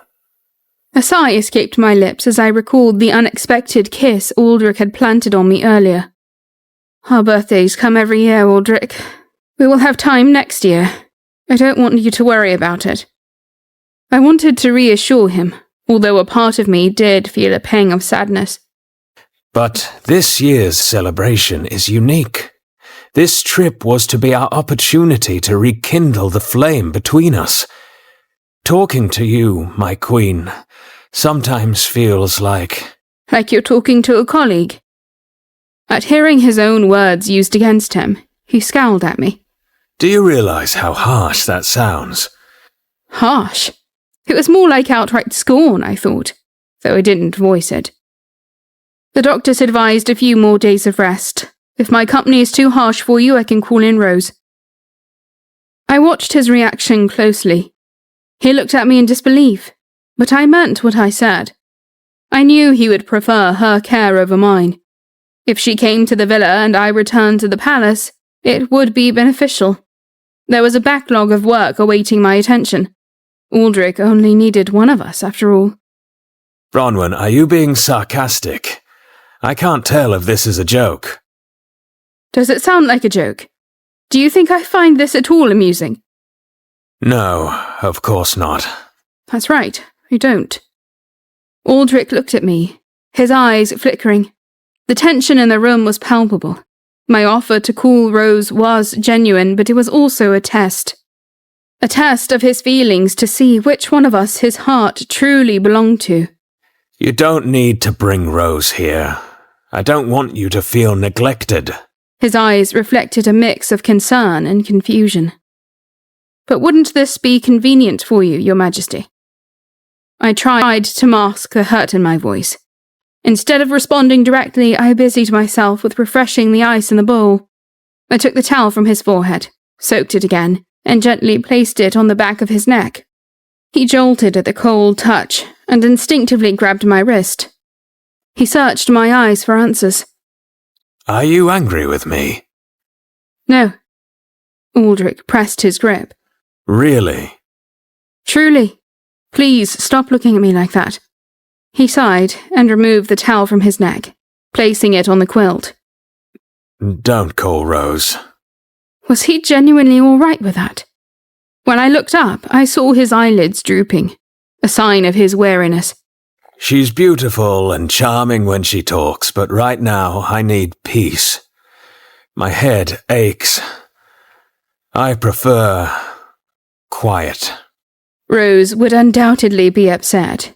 Ever since becoming his concubine, she had made it her mission to remain close to Aldrich. I simply nodded and replaced a cloth on his forehead. This wasn't such a terrible birthday after all.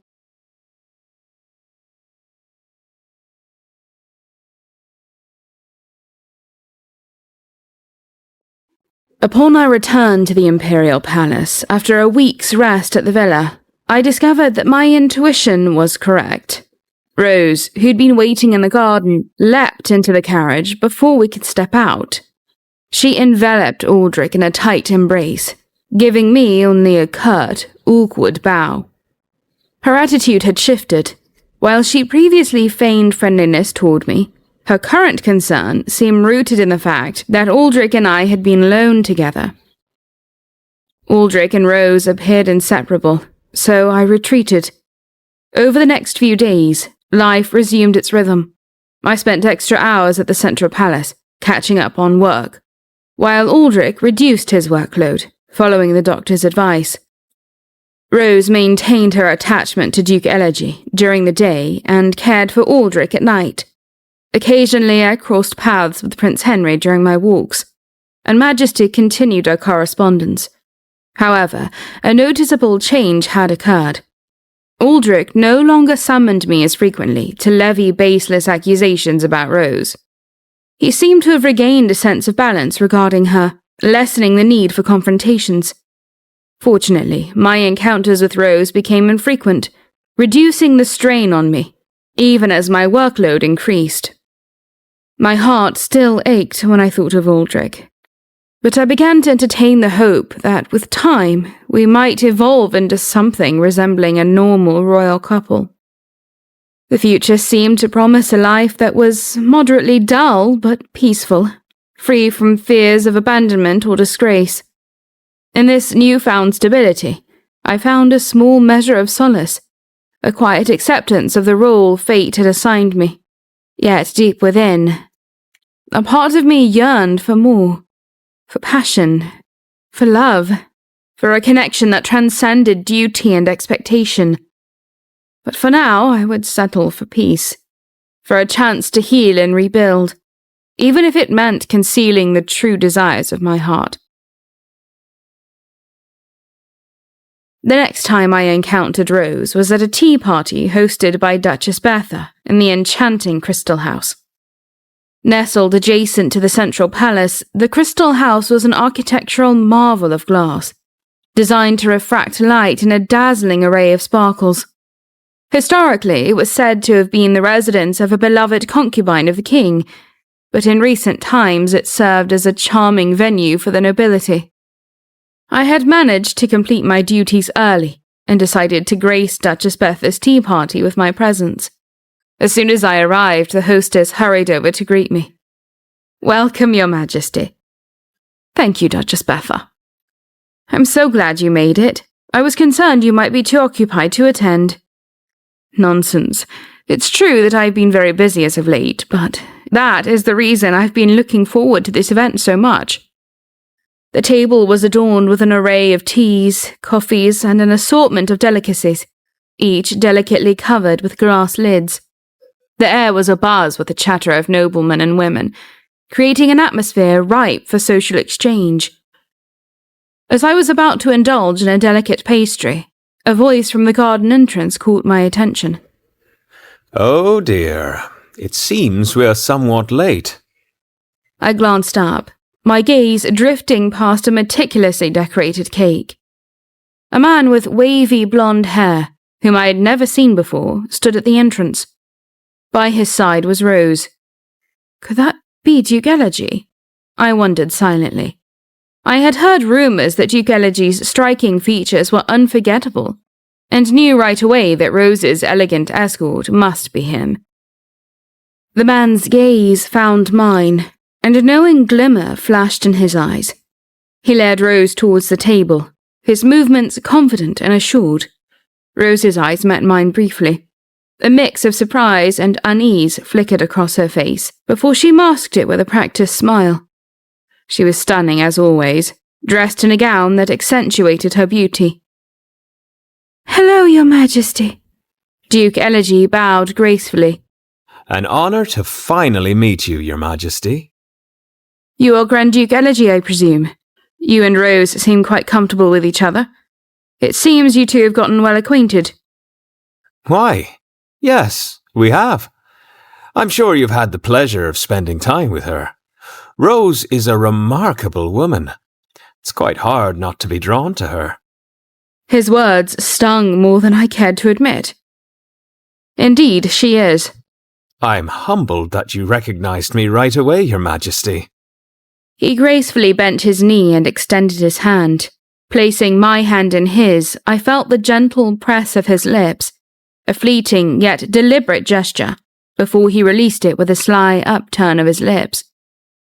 I returned a ceremonial smile, my eyes shifting towards Duchess Betha. Duke Elegy's reputation as a socialite was well known, but his accompaniment of Rose was a curious development. Duchess Betha's expression betrayed her surprise at Rose's presence. The fact that Duke Elegy had brought Rose as his unexpected +1 soon became apparent. I didn't realize that Duke Elegy would bring Miss Rose. It is quite a pleasant surprise. I thought Rose's presence at a gathering of your caliber would be beneficial for her. I trust that is acceptable, my lady. To receive such flattery from a man of your stature, Duke Elegy, I am indeed honoured. As they exchanged these wielded courtesies, Rose bowed to me. I acknowledged her with a silent nod, sipping my tea. However, the taste of the tea was lost on me, overshadowed by Rose's presence. Her mere existence in the same space compelled an urge within me to depart, yet leaving would only fuel the noble gossip mills. Unwilling to be the subject of scandal, I had to wait until an appropriate moment to excuse myself arose. My discomfort only intensified when Duke Elegy, concluding his conversation with Duchess Betha, took a seat opposite me with Rose by his side. Throughout the tea party, I was spared any direct interaction with Rose, although I found myself acutely aware of Duke Elegy's presence. There was an undeniable charisma about him, a magnetic pull that seemed to draw everyone's attention, including mine. His interactions with Rose were subtly intimate, a fact that did not escape my notice, nor I suspected that of the other guests. As the tea party drew to a close, and the guests began to take their leave, the gossip around Baron Riven and his concubine Alicia echoed through the Crystal House, each revelation more salacious than the last. The conversation between myself, Duchess Betha, Duke Elegy, and Rose inevitably turned toward the topic. I heard that the Baron wants his illegitimate son to succeed him. The Baroness, being from the noble Cromwell family, couldn't bear the scandal. Indeed, I hear she took their children and returned to her homeland. I don't understand. Why would she do that? The Baron's concubine Alicia bore him a child and it caused quite an uproar. In fact, Alicia was also your predecessor, Miss Rose. My predecessor? Alicia was a concubine of the former king. Not nearly as beautiful as you, though. Rose's expression shifted to one of surprise. Had she not considered that there were others before her? And where is Alicia today? The air grew heavy as Rose inquired about Alicia's current whereabouts. The room fell into an uncomfortable silence, the atmosphere turning cold as eyes turned towards Rose, some filled with curiosity, others with thinly veiled spite. It was Duke Elegy who broke the silence. The king quickly grew tired of Miss Alicia. Her tenure as a concubine was notably brief. Rumors are that she was not to his liking in the bedroom, or that she had become too demanding for her position. It can be unattractive when one becomes too comfortable too quickly. It was such a fleeting affair. Rose turned to Duke Elegy with a look of shock and confusion etched on her face. He met her gaze with a smile, seemingly unperturbed by the discomfort his words had caused. The comparison between Rose and Alicia was not lost on the other guests. The parallels between the two concubine situations were stark. Rose, once so confident, now seemed visibly shaken. I had expected her to retreat into silence, but instead she regained her composure. Her cheeks flushed with embarrassment and anger. Well, I've heard that it's common for nobles to have multiple lovers. It seems the rumours may be true. Why, yes, that is indeed true. Some have a more open arrangement than the traditions dictate. I think it's preposterous, for a noble, that is. There are still couples who remain faithful to each other and believe in the sanctity of marriage. I could not resist the opportunity to interject. I agree with you, Duchess. Countess Eliza is a notable example. Duke Elegy scoffed. I suppose, but such cases are rare. Marriages in our circles are mostly political arrangements. Observing the effect his words had on the other guests, Duke Elegy leaned back in his chair, a satisfied smirk on his lips. The power dynamics within the room had shifted subtly, with Rose unwittingly at the centre. Indeed, I was rather taken aback when I first heard about Duchess Betha's companions, but now I understand that it's quite the norm here. The room fell into an awkward silence, the atmosphere turning tense. Duchess Betha's fork clattered against her plate, the sound echoing ominously. Rose blushed. Was that an appropriate mention?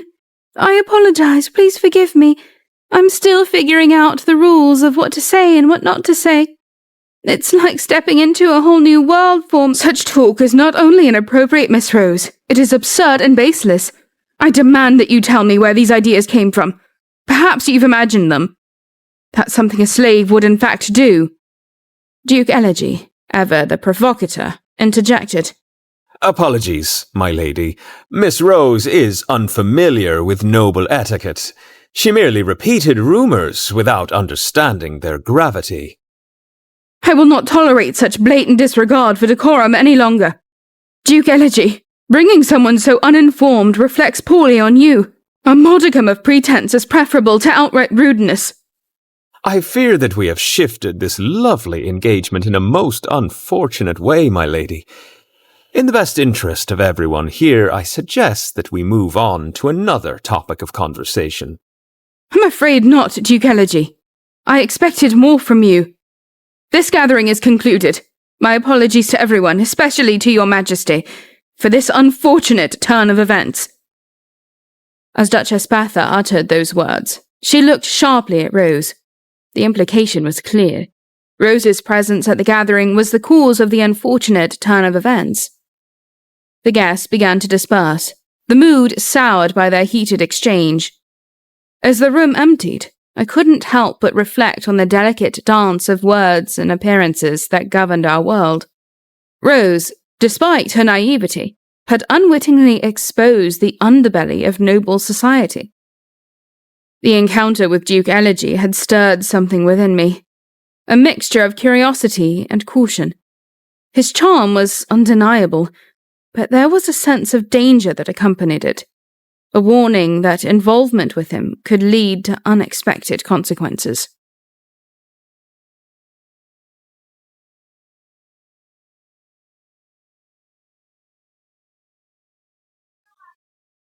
In the solitude of my chambers, I contemplated the path ahead.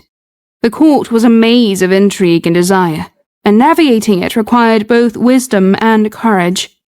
The question that lingered in my mind was not just how to survive in this world, but how to thrive without losing myself in the process. In the world of nobility, where every word and gesture was scrutinized, the light of prominence often cast long, dark shadows. Duchess Betha, a paragon of high society for decades, was no exception. Despite her laurels and esteemed status, the Duchess had acquired a silent circle of adversaries, who until now dared not speak their dissent. Rose's remarks at the tea party had unwittingly provided them with the perfect opportunity. In the aftermath of the reception, the court became a hive of whispered conspiracies and veiled attacks. Well, honestly, after Miss Rose's boldness, it seems we can speak more freely about Duchess Betha's escapades. Indeed. Does the Duchess truly limit herself to only 5 lovers? One wonders about the number of admirers left pining for her.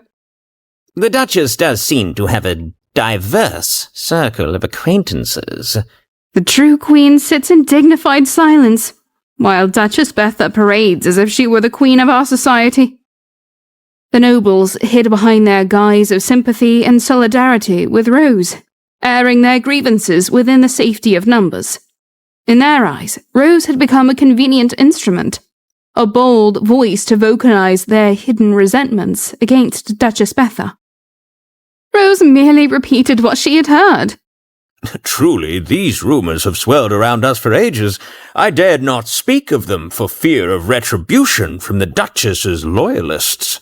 And those loyalists, aren't they odd themselves? The nobles continued their clandestine discussions, reveling in the opportunity to air their long-suppressed opinions. It wasn't until hours later that the crowds finally dispersed. After they left the tea party, Duke Elegy escorted Rose back to her chambers. As soon as the door closed behind them, the Duke's lips curled into a knowing smile.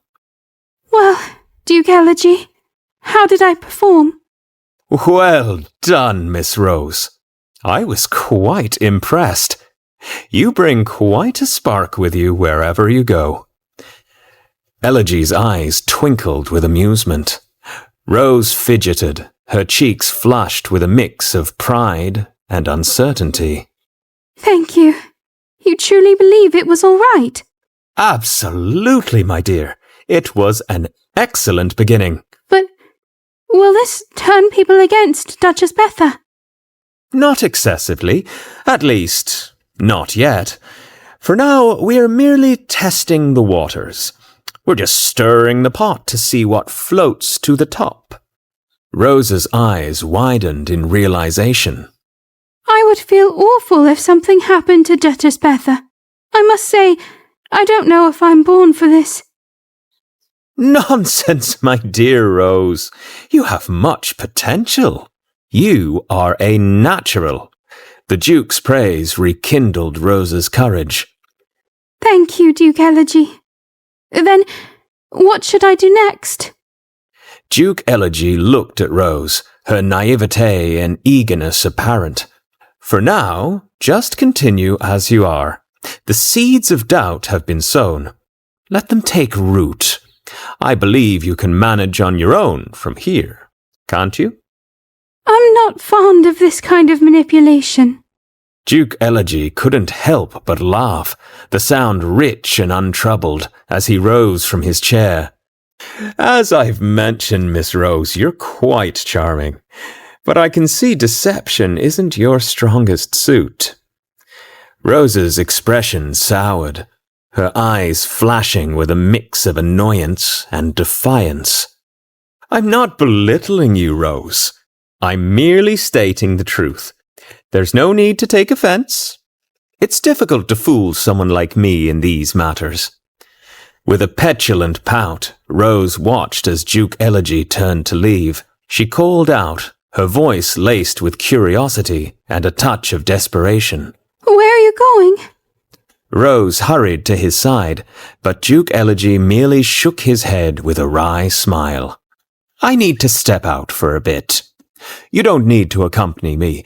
This isn't a casual excursion. Where to, then? Just wait here. Patience, Miss Rose. All will be revealed in due course. As he walked away, Rose stood in the hallway, a tumult of emotions swirling within her.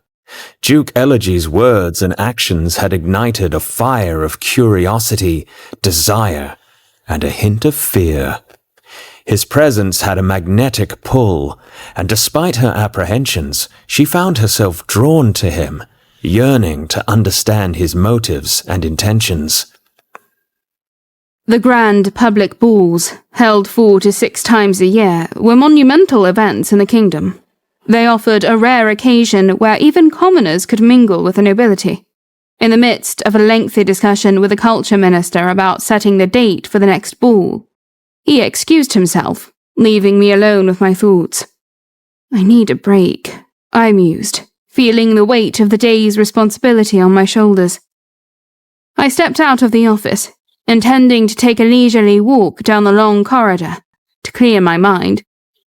My solitude was short-lived, however, as I noticed Duke Elegy nonchalantly leaning against a pillar nearby.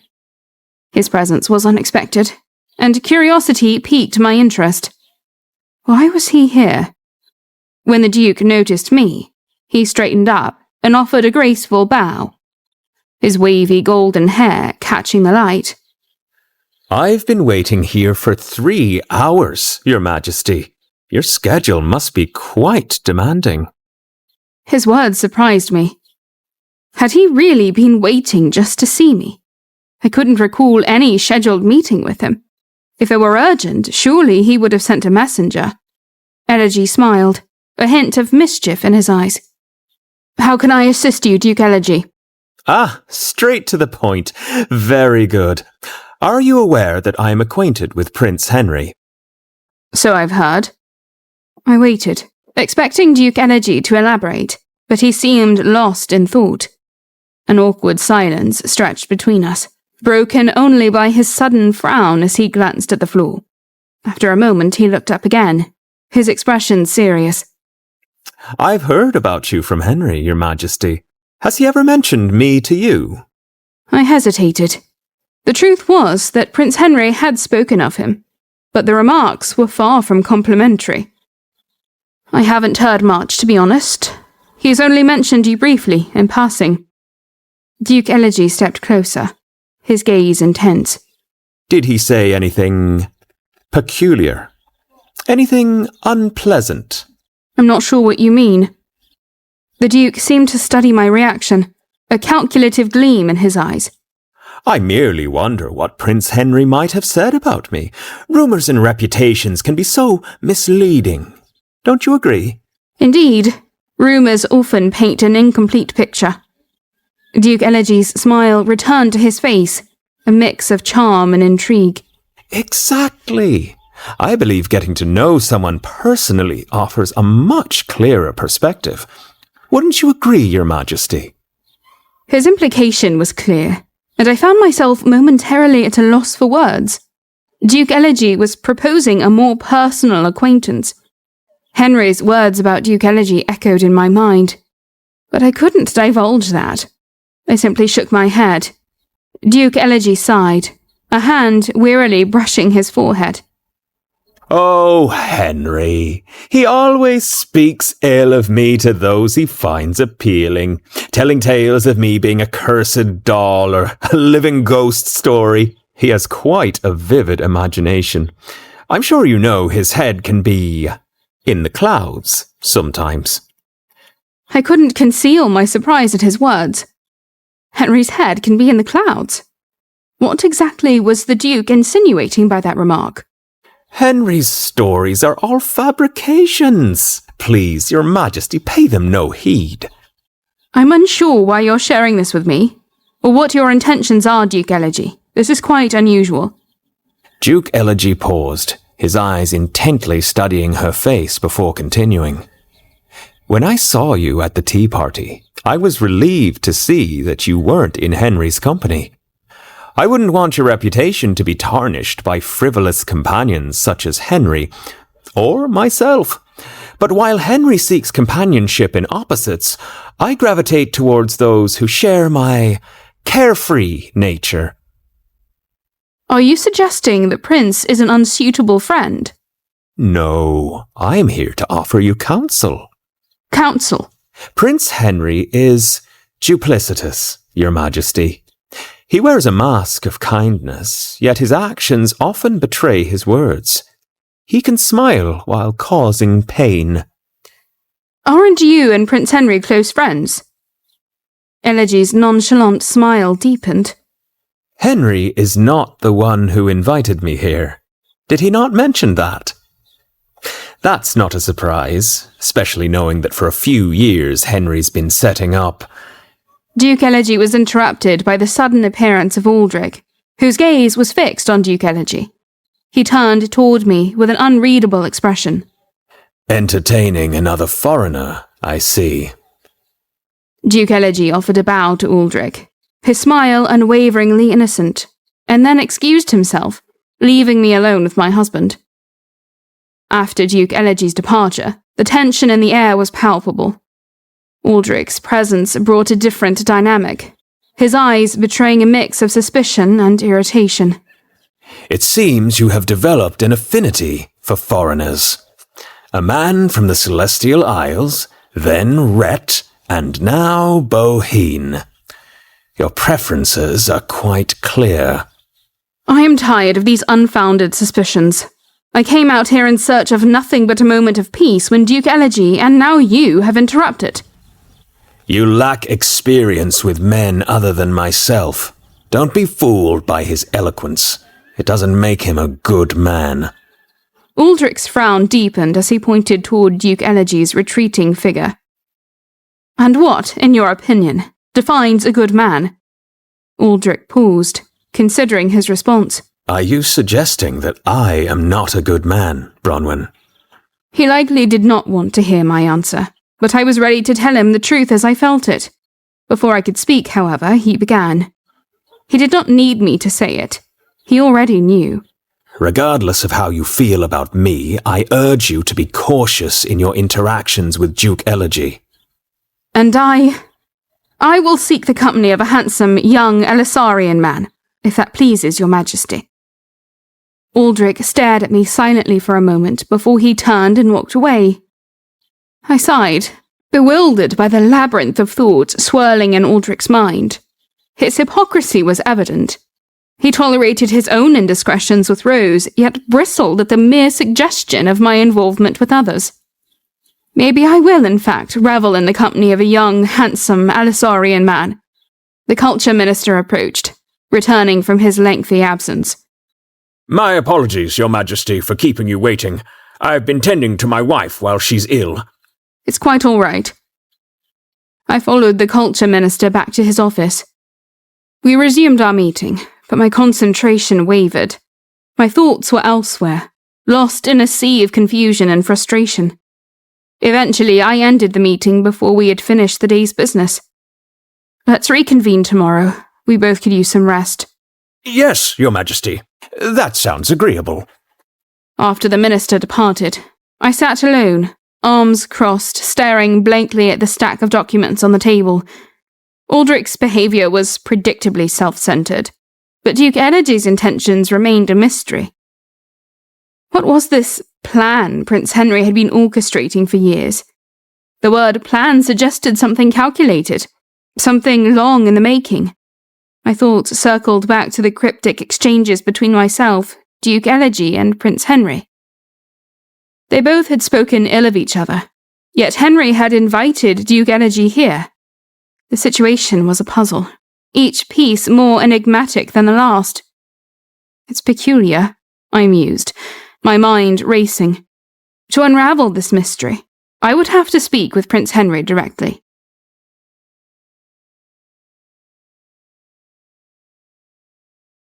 Your Majesty, does this feel good? Yes, Rose. And how about this, Your Majesty? Aldrich groaned with pleasure as he laid across the bed on his stomach. Rose sat on top of him with an open silk robe.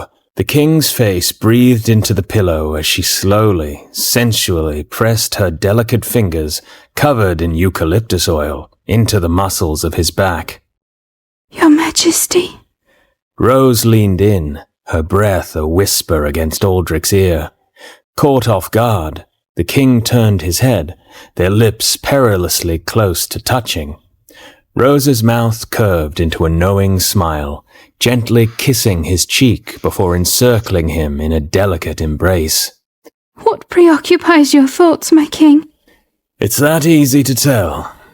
Of course. I know you better than you think. You're right, Rose. I am a bit distracted at the moment. What troubles you? Duke Elegy seems to hold you in high regard, doesn't he? Yes. He's been kind to me. Why do you ask? Is Duke Elegy similarly close to the Queen? Not to my knowledge. Why the sudden interest in the Duke? Aldrich exhaled slowly. I observed them in cordial conversation earlier today. Rose, recalling Duke Elegy's absence earlier and his confident, almost playful demeanour, felt a twinge of unease. Caught in her own tumult of thoughts, Rose managed to force a smile. Duke Elegy was with me earlier. When he left me, he didn't say where he was going. He must have gone to see the Queen. Is that so? And why do you think he would do that? Aldrich's tone changed, a hint of suspicion lacing his words. Duke Elegy is a friend of mine, Your Majesty. Perhaps he went to see the Queen on my behalf. Aldrich's smile, warm and adoring, lit up his face. You truly are gentle and kind. Rose blinked in confusion. What do you mean? Are you defending the Queen just because I might be misunderstanding her? Is it that obvious? My apologies, Your Majesty. Rose's cheeks flushed, her hands instinctively covering her face. Aldrich nodded. His brow furrowed as he noticed Rose's bare ring finger. Did you not like the ring I gave you? I see you're not wearing it. The ring? Rose's hands lowered, revealing her pretty face. Aldrich leaned forward, tenderly taking Rose's fingers into his. It is a silver ring with a red jewel in it. You really don't remember? Oh, yes, Your Majesty, of course. That ring is beautiful. The red jewel is known as the Red Flame Star. It is quite a unique piece. Rose gasped. She recalled the 3 rings Aldrich had given her, one of them being the silver ring with a red jewel. She had thought it the least valuable, but its name suggested a legacy she hadn't imagined. If you like it, why aren't you wearing it? There's a spell on the jewel. It's subtle, but over time, it can heal scars. It's said to protect the one who wears the ring.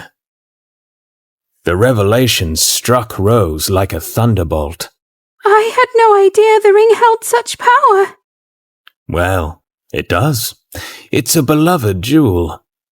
Rose's expression twisted as a realization dawned on her. She had given that precious ring to the person she despised the most. This must have been why Rothescue chose this ring. He must have known its value. Your Majesty, I made a grave mistake. I gave it away to a poor maid, not knowing its true worth or power. Please forgive me. I will try my best to get it back. Aldrich's laughter filled the room, lightening the heavy air. Oh, Rose, your heart is too kind. I should have known the moment I gave it to you that something like this would happen. Rose's eyes brimmed with unshed tears. Your Majesty, is there another ring with the same effect? I very much see the value in having a ring that would protect me. When you're not with me, that is. Well, yes, in fact, there is another, Rose. If I ask for that one, and you were to let me hold it, I promise you it would never leave my finger. Would that be all right? Of course. Anything for you, my prey. Rose looked up, her eyes wide with a mixture of hope and fear. Could I have it now? Aldrich's smile faded slightly, a shadow passing over his features. The Queen has the other ring. I gave it to her. To get it back, I will need to handle the situation delicately. It will take time. The king's revelation hung in the air, Rose felt a pang of something akin to jealousy, mixed with a deep-seated longing. As dawn broke over the kingdom, the sombre halls of the palace echoed with whispers of intrigue and conspiracy. The air was charged with a sense of impending turmoil, a storm brewing in the heart of the court. It was in this charged atmosphere that Rothescue made his entrance to Rose's chambers, unaware of the tempest that awaited him. Rose, her emotions a whirling maelstrom, wasted no time. What did you do with that ring I gave you, Viscount Rothescue? I need it back. I will find another way to pay you. Rothescue, taken aback by the questions hurled at him before he could even find a seat, tried to regain his composure. Rose pressed on, her eyes flashing with a mix of anger and desperation. You must tell me what you did with that ring. The ring is no longer in my possession, my dear. But I thought you needed it. You said yourself, Rose, that ring was of no particular value. So why are you being so demanding over it now? If you still have it, I will trade you for it. I will give you a great price. How much did you say you needed? Well. It appears this ring is worth much more than both of us expected. Oh, it almost seems as if you regret giving it to me, but I know that isn't like you. Rothescue's sinister smile only fueled the fire of Rose's anger. She could no longer control her tongue. I will not stand for any more of your impudence, Viscount Rothescue. Rothescue, usually unfazed by Rose's demeanour, couldn't help but be slightly taken aback by her uncharacteristic fury. What makes you think you can speak to me like this? Mind your manners, Rose. Do not make the mistake of taking me for a slave, Viscount. If we are truly on the same side, as you have said so many times, you will no longer be the one in control. Rose took out her fan and began to cool herself. The jewels on it sparkled seductively. Rothescue's anger subsided, replaced by a glint of greed. He saw not just a woman scorned, but a treasure trove waiting to be plundered. He smiled in anticipation. My, Rose, how you have changed. Yes, you're right. You're no longer my slave. We're more like colleagues now. So, have you made up your mind on my proposal? My patience is running out. You haven't convinced me an arrangement with you will be worth it to me. Convince me. I am raising your baby while you enjoy your luxurious life at the palace. What more convincing do you need? You said you would help me. You're forgetting. I am the king's concubine. I don't know what help you could offer that I can't already access. I don't know whether you're truly helpful or not. Are you even capable? Am I capable? Rose's eyes narrowed, her mind a whirlwind of strategy and survival. Your plan was to threaten to reveal my baby if I didn't cooperate. But if the king finds out what you've proposed to me, you'll be thrown in the dungeons, or maybe worse. So as I said, how are you capable of helping me? This caught Rothescue by surprise. He was not expecting this. Still, a predatory smile played on his lips. Now you are using your head, my dear. If you want to lead, fine, I'll dance with you. So tell me, Rose, what can I do to show you just how capable I am? I want you to find out a weakness of Duchess Betha's. Something that would cause a stir if it were to be spread. And if I do, you will agree to my proposal? Yes, Viscount, I will. I will take my leave, then. I will waste no time proving how capable I am. I'm sure I will have something useful for you very soon. As I walked through the grand corridors of the palace, where shadows and whispers seemed to merge into a tapestry of intrigue, I steeled myself for an unavoidable encounter. Dinner with Aldrich, a twice-weekly ritual that had become more of a chess game than a meal, loomed in my mind. Recalling our last unpleasant conversation, I had changed into a light blue dress, its comfort a stark contrast to the diplomatic armour I had shed. As I made my way to the Eastern Palace, I rehearsed the words I wanted to say, hoping to avoid any awkwardness. But fate had its own plans. As I navigated the labyrinthian hallways, I encountered Rose. The tension between us, a remnant of my trip with Aldrich to the villa, hung in the air, palpable yet unspoken. She bowed carefully and stepped aside, an acknowledgement of the distance that now defined us. I'm glad you aren't pretending to be my friend, or sibling, or referring to me as sister any longer. Of course not, Your Majesty. Can I have a word? I paused, turning to face her. Her hesitation, her struggle to find the right words, was evident. Your Majesty, would... What is it, Rose? Rose seemed to wrestle with her thoughts, her frown deepening. Finally, she spoke. You have Prince Henry as a close friend. You're very lucky, Your Majesty. The mention of Prince Henry was unexpected, a curveball that momentarily threw me off balance. I knew of her past claims of being his letter acquaintance. Was she attempting some ploy? But what she said next was truly startling. But I must insist. Please don't touch Duke Elegy.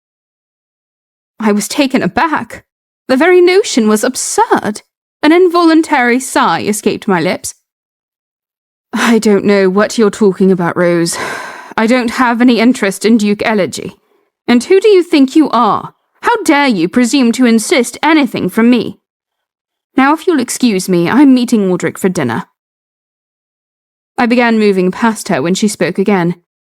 Please don't be offended, Your Majesty. It's just that when I felt most alone, and the wolves were out for me, Duke Elegy was the only one who protected me.